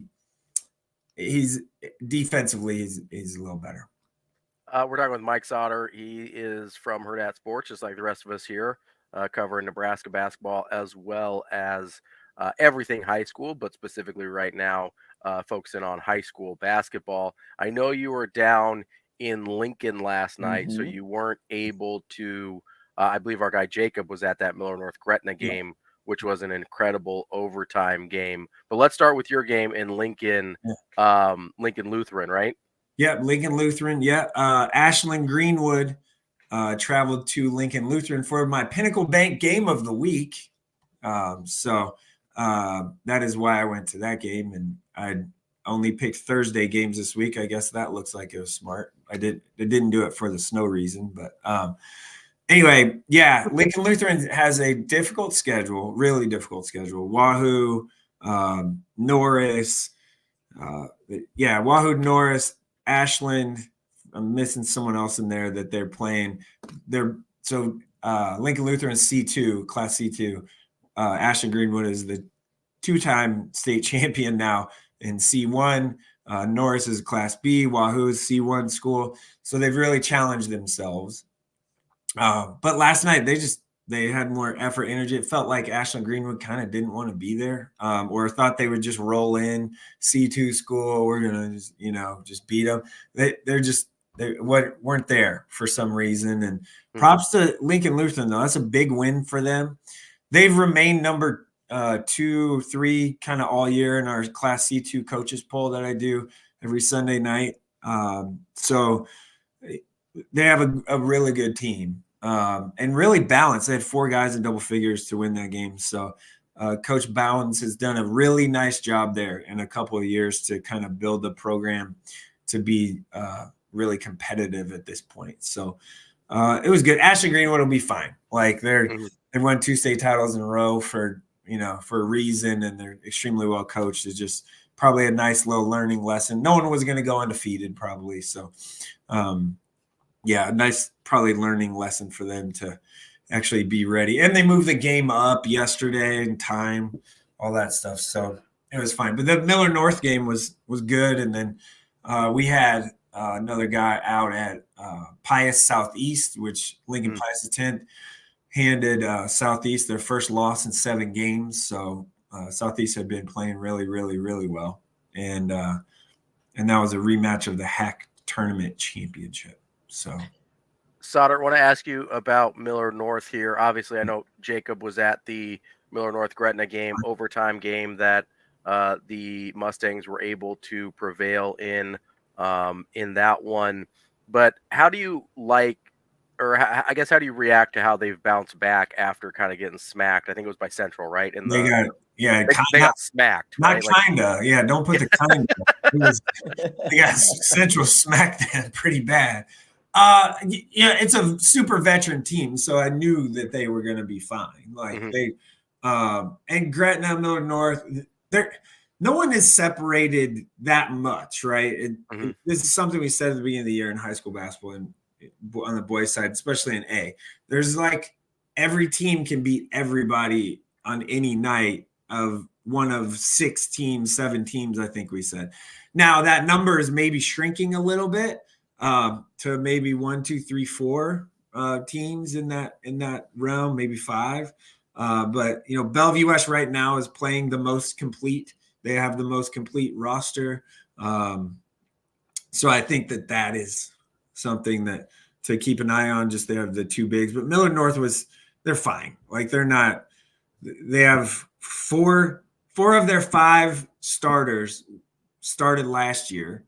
And frankly, if you look at the 5th starter from last year, he was probably the 5th of the 5. So they're fine. It's just how much bench production can they get? And the guy, Grant Urbanic, has played really well for them to start the year. I guess we're now kind of it's middle of January, so we got a month and a half left. So we're probably past the start of the season. But he's played really well. Neil Mosser's ability to pass the ball. And Derek Rollins. Derek Rollins is a guy that probably – I feel like he gets a lot of attention, but he's still underappreciated, which is pretty odd, I guess. He's just a little undersized for, to be a post, but he has to play the post in Nebraska. But he's fine. Miller North will be fine. Gretna will be fine. Gretna's got to find half of a 6th guy, right? Like they need just somebody else to do something for 5 minutes a game to give their 5 senior starters a rest. And those 5 senior starters have obviously gone through a lot, not just this year. I'm saying they've been through the wars, right? So I think they'll be fine. Sauter, I was last night, a story came across my feed. It's back when I worked in Sioux City, South Sioux City.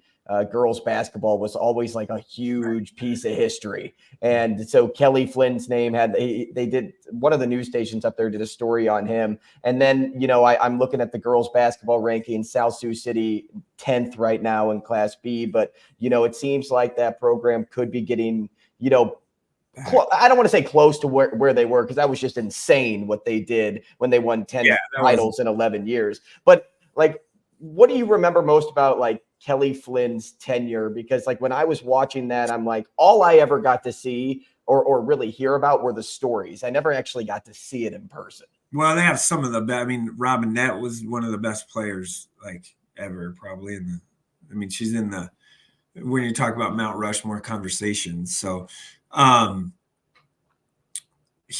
fact that he went to Fremont and won 2-3 years ago is something, right? He's one of the nicest guys ever.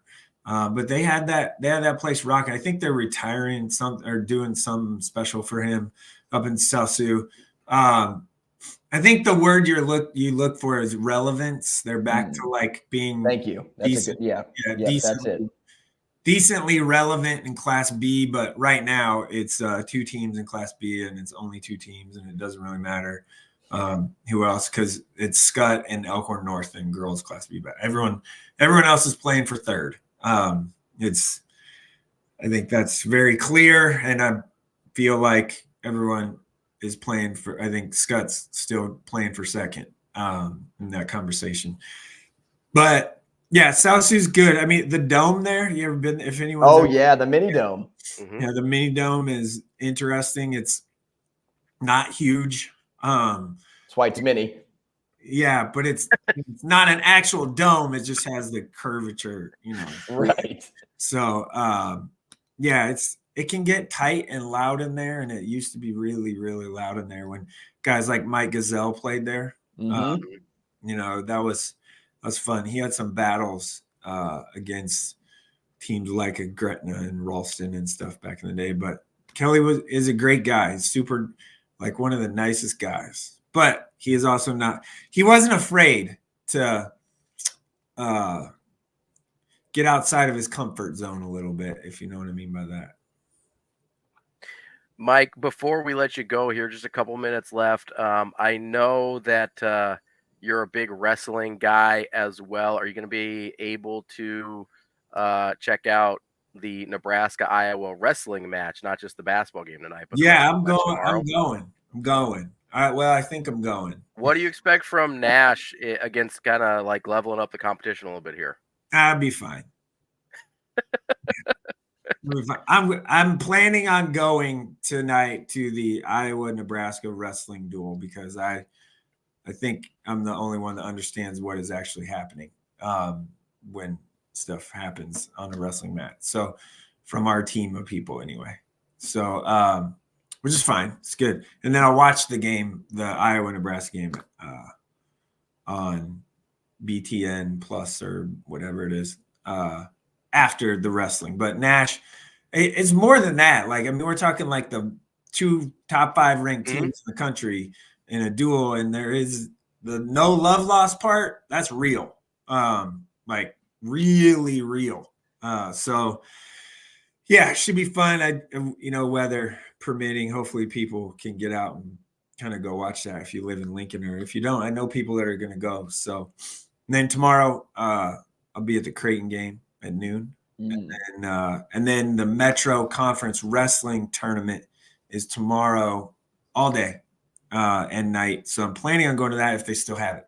So tomorrow, night, the finals are set for 7:30 at Bellevue East. That is our busy friend Mike Sauter all over the place this weekend. Mike, we appreciate your time as always. We will catch up with you hopefully in person next week, assuming that the weather doesn't try and kill us all again.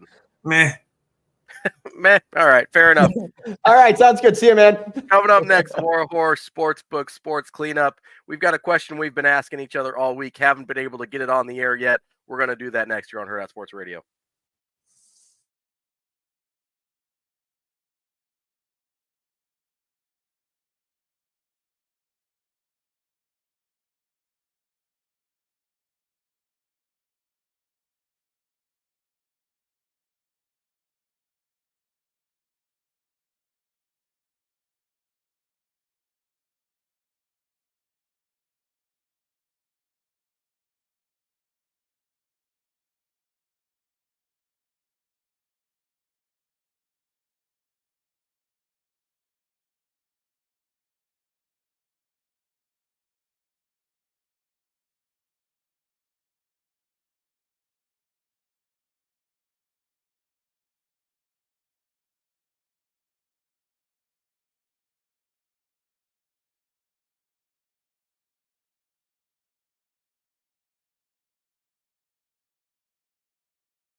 Welcome back to Hurrdat Sports Radio here on AM 590, ESPN Omaha, ESPN Tri-Cities, as well as KFOR in Lincoln for this hour number 3. I'm Ravi Lulla, Andrew Rogers here with me, Sasha Durkin doing the Lord's work back at the Hurrdat Sports Bar and Grill because the rest of us were too soft to brave the weather, and we appreciate her immensely for getting us on the air today.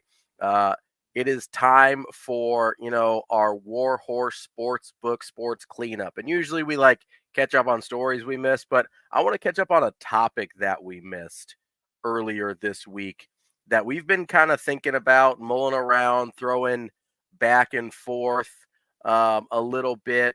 But before we get to that, I do want to remind our friends here about the War Horse Sportsbook Festival of Games. The prop card challenge can win you $100,000 for the big game, the Professional Football Championship on February 11th. That's the day before my half birthday. No big deal. I don't expect you to get anything, although it is a Monday. We'll have a show. I'm saying anyway. With the Festival of Games, that $100,000 would be a nice prize for my half birthday there, but yeah, if I win that, you're not getting it. I mean, just a little taste, I'll take you to your favorite restaurant. How about that? Hey, that'll work. You're going to my favorite restaurant this weekend. Yeah, this weekend. No free plugs. The prop card challenge, all you have to do, you got to be a rewards member, and you go and get an entry every time you place a $50 or more sportsbook ticket at the casino in Lincoln. You got to go to Lincoln to qualify and to validate your entries, which you do just by swiping your rewards member card. But for every $50 sportsbook ticket, you get an entry into the $100,000 prop card challenge. You go 25 for 25 on those props, and you win the big money. You also get entered into the $20,000 drawing. You can go 0 for 25 and still win the $20,000 drawing of cash or free slot play. That is what we're all about here with the War Horse Festival of Games. So make sure you've got until February 1st to get qualified for your entries, and then the props will come out on February 5th for you to pick and try and win big. So on this War Horse Sports Cleanup, before we get to that, I want to shout out our friend Stephen Young here in the chat. Not Steve Young, the great lefty QB from the 49ers for BYU. And lefty QBs can play football. Yeah, lefty QBs are people too, just like kickers. But Stephen Young telling us that in Minot, North Dakota, it is currently -10 with blowing snow. So if you're feeling bad about living in Nebraska, just remember you could always live in North Dakota. Minot, North Dakota, by the way, I believe the hometown of actor Josh Duhamel from the Transformers franchise. From the transfer portal? Yeah, from the transfer portal. Well, he did play quarterback, I believe, at a Division II school and was pretty good. So, there's our little sports connection there to Minot, North Dakota. You know what? It's 70 degrees where I'm at right now. So, yeah, it's probably a little chillier than that. Actually, it's probably like 70 in my basement. I got the little heater going, but yeah, I got the fireplace going. I got the heater on. I'm good. I'm good to go. I got a blanket on. No joke. I feel like I'm working in TV again, where I don't have to present myself like from a certain half of my body up. So I am wearing PJ pants, and I'm proud of it. It's good to know a little behind the scenes there. We appreciate it. But to get to our War Horse Sportsbook Sports Cleanup, the question that we've kind of been kicking around all week as Nebraska's continued to hit in the transfer portal with positions of need and fill in some of the gaps on the roster, and you brought this up to me, was how fast can Nebraska get to the place that Washington got to? And that is, I took that in the sense of, and you can tell me if this is how you meant it or not. I took that in the sense of becoming a team that, I don't know if necessarily you mean make the national championship game, but becoming a nationally relevant team in terms of the college football playoff. Now, that's about to get easier with the 12-team playoff expansion. But so to me, that's how I took it. How fast can Nebraska get to, because if you're in the top 18 to 20, you're kind of in that conversation now, right? So how fast can Nebraska get to that point where they're knocking on the door? Is that how you meant it?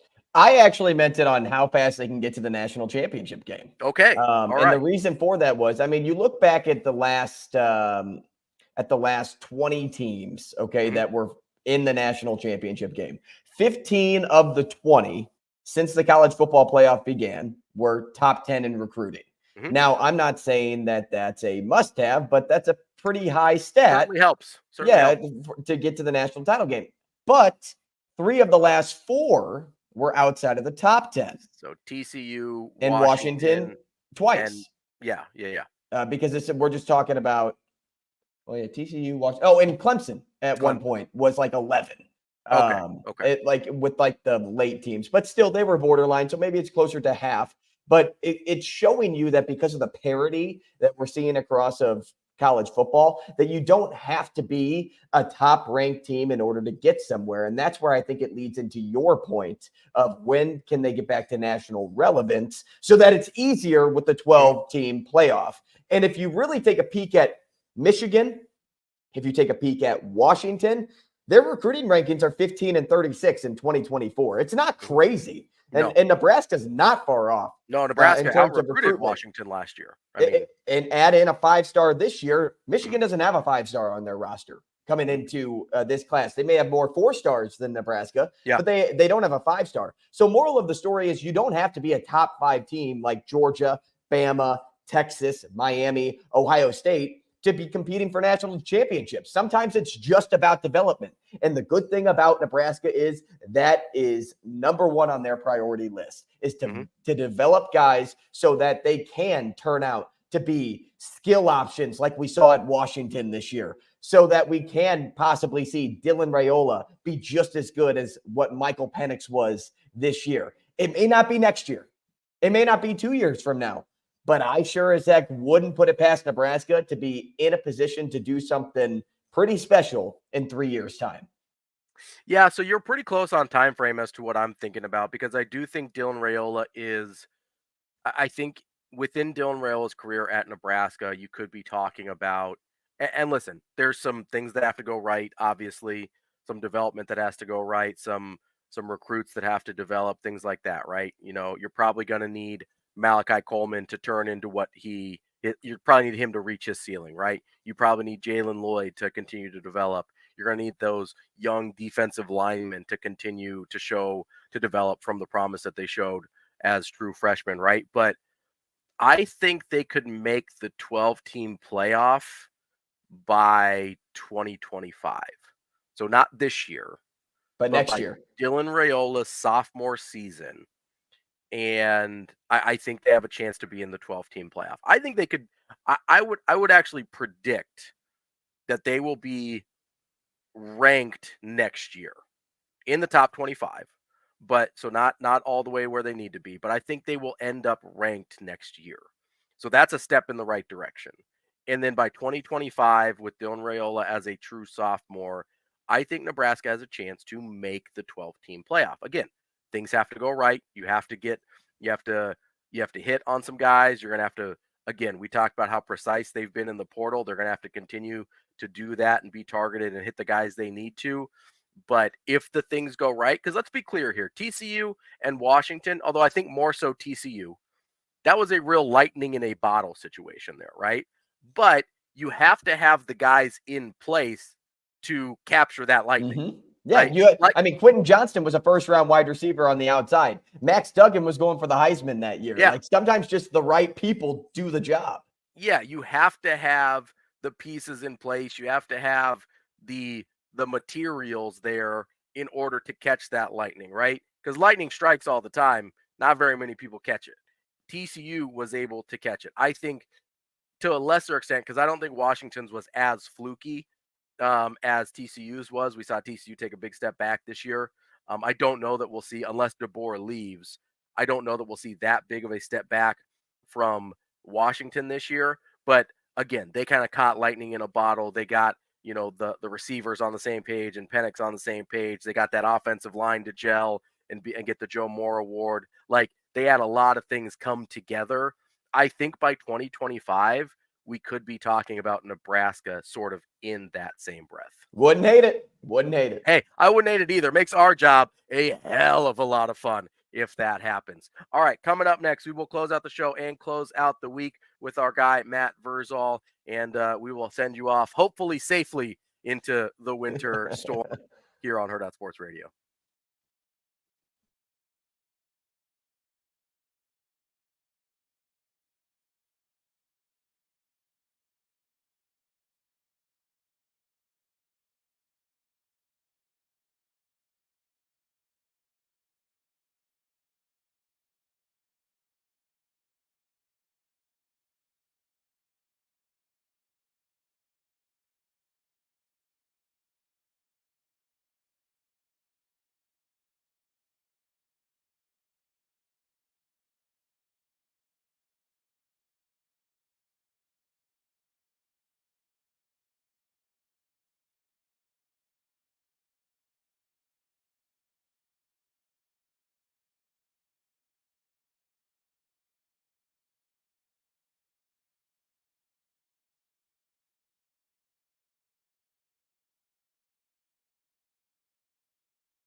Welcome back to Hurrdat Sports Radio here on AM 590 ESPN Omaha, ESPN Tri-Cities, and KFOR in Lincoln.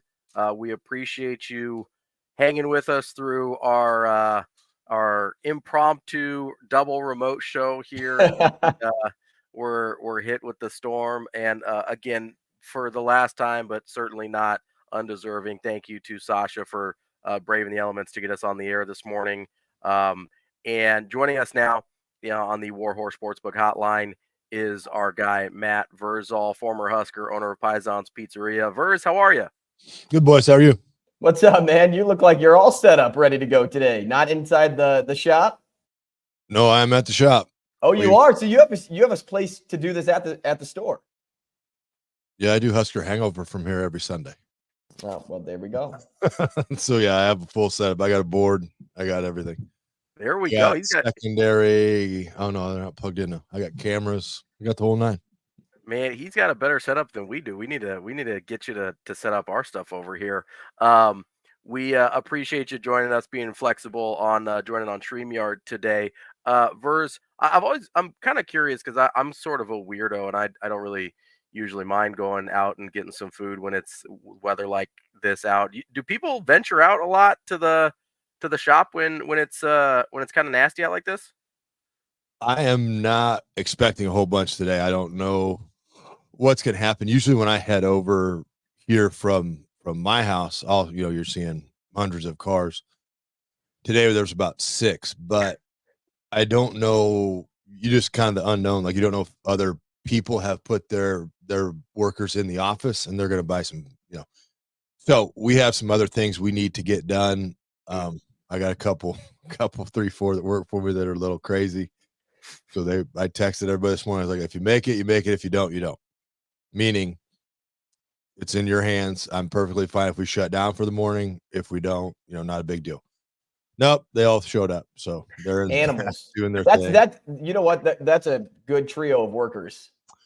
Yeah, it is. They're good kids, and they work hard. They're probably the thing I like the most about it is they like each other. Like they like to work together, and we are a very locker room culture. We are, there's a lot of S that gets talked and that kind of stuff. But I think doesn't surprise me one bit. I think it's good for people. I think people are too soft now, so we run it a little bit while we're in here. And if your feelings get hurt, you better put them away and get over it. So. That's not just the boys. Like I got some gals that work here that can fire. They are not afraid to return fire. So, well, you gotta love it, Verz. You kind of talk about that locker room atmosphere, and out of the teams that we saw it play in the national championship this week with Washington and Michigan, I think most people would assume that Michigan is more that style that you're talking about because of the physical way they play and stuff like that. But, I don't know. Do you think Washington got enough credit? And obviously they got beat up in that game and Michigan deserved to win there. But over the course of the season, do you think Washington got enough credit for kind of having that? I mean, for having that kind of toughness and strong-willed attitude? I think a team like them, we kind of have to, as a group of people and athletes, like get over the credit thing, in my opinion. Okay. It's neat. It's neat you got there. It's really fun and that's awesome and cool. But if you wanted credit, then you should have won. If you wanted credit, you had a great season and you can have your, you can have your stuff. That's great. But people that live that want to be the best and don't, and maybe that's it. Maybe we don't need validation or credit. I think Washington has an amazing program. I really do. But Washington learned a valuable lesson. They learned what Florida learned the year before we got them. They learned you can't do it your way no more. It's neat. You got a guy that can throw it and great receivers and all that stuff. But when it gets to a time when you got 3, 4, 8, 9, 12 guys that want to punch you in the mouth and are going to have a good time doing it, how do you answer that bell? And for me, it is awesome because it reinforces the point that what worked 30 years ago works today. It's Marshawn Lynch. You want to punch him in the mouth over and over and over. And Wash, and I like I said, I love what they do. Wash is lucky. Sharon Moore had an offensive coordinator breakdown and wanted to show everybody how big his brain is. Because that could have been 42 nothing, whatever they wanted it. Legit, whenever they wanted it to go down. Because number 7 that plays defense for Washington did not want the smoke. Did not want it. And then number 7 for Washington on the other side being hurt, the running back, that didn't help their cause, but not my pig, not my farm. But yeah, I get it. My second place trophies that I've had from high school and then here, coaching a Scott, I don't know where they are. Sure. I just didn't, it doesn't factor to me. So Vers, last week you mentioned high school there at the back end, and it just had me thinking about acclimation periods for guys and, players coming out of high school to be up to speed, to play the college game. I'm curious about the status of some of those 2023 guys, especially at the offensive line position, because all of them redshirted. I believe all of them redshirted, and they were able to develop last season in the program. But how far along are they actually after one season of development? Can you share some thoughts and maybe some insights into the specific challenges and responsibilities of development stages for offensive linemen in year one at a school? I think a lot of it is the system that you run at college may be a little bit more complex. Okay. The biggest acclimation is the speed. And it's when you were the bigger and a middle strong guy on your team, you could do a lot of things. Now you have linebackers that run multiple tenths faster than you could imagine running. So you got to understand now, I got to figure out angles. You have defensive linemen in front of you that weigh as much or more and are quicker than you. So, okay, how do I do this? Do I quit or do I figure out technique that I can use every time to beat them? It's really how the mental phase of it. I tell kids that I work with all the time, physically, you're gifted enough to be there. That's why they brought you there. It is 100% a mental game now. When you break, and you will break, can you recover from it? Can you adjust to getting your ass kicked? Can you be the one that gets thumped, and can you get back up? Everybody gets got. And mentally, some kids can't handle that. They think, oh no, I'm the dude. It's never gonna happen to me. Then it happens. And the first time you get knocked down, they're like, oh, what's he gonna do? So it's that phase of it. Having a year inside of it and the way that Rule operated the program, I would say these guys some of them are ready to go. Some are probably still a year out, but that's okay because the ones that are still a year out are at positions where they have older guys ahead of them so they can learn again. With the transfer kid in from Georgia, I think at worst they'll get tougher because he's not afraid to throw hands in the game or anywhere. So that dog kind of person has been missing at Nebraska for a while.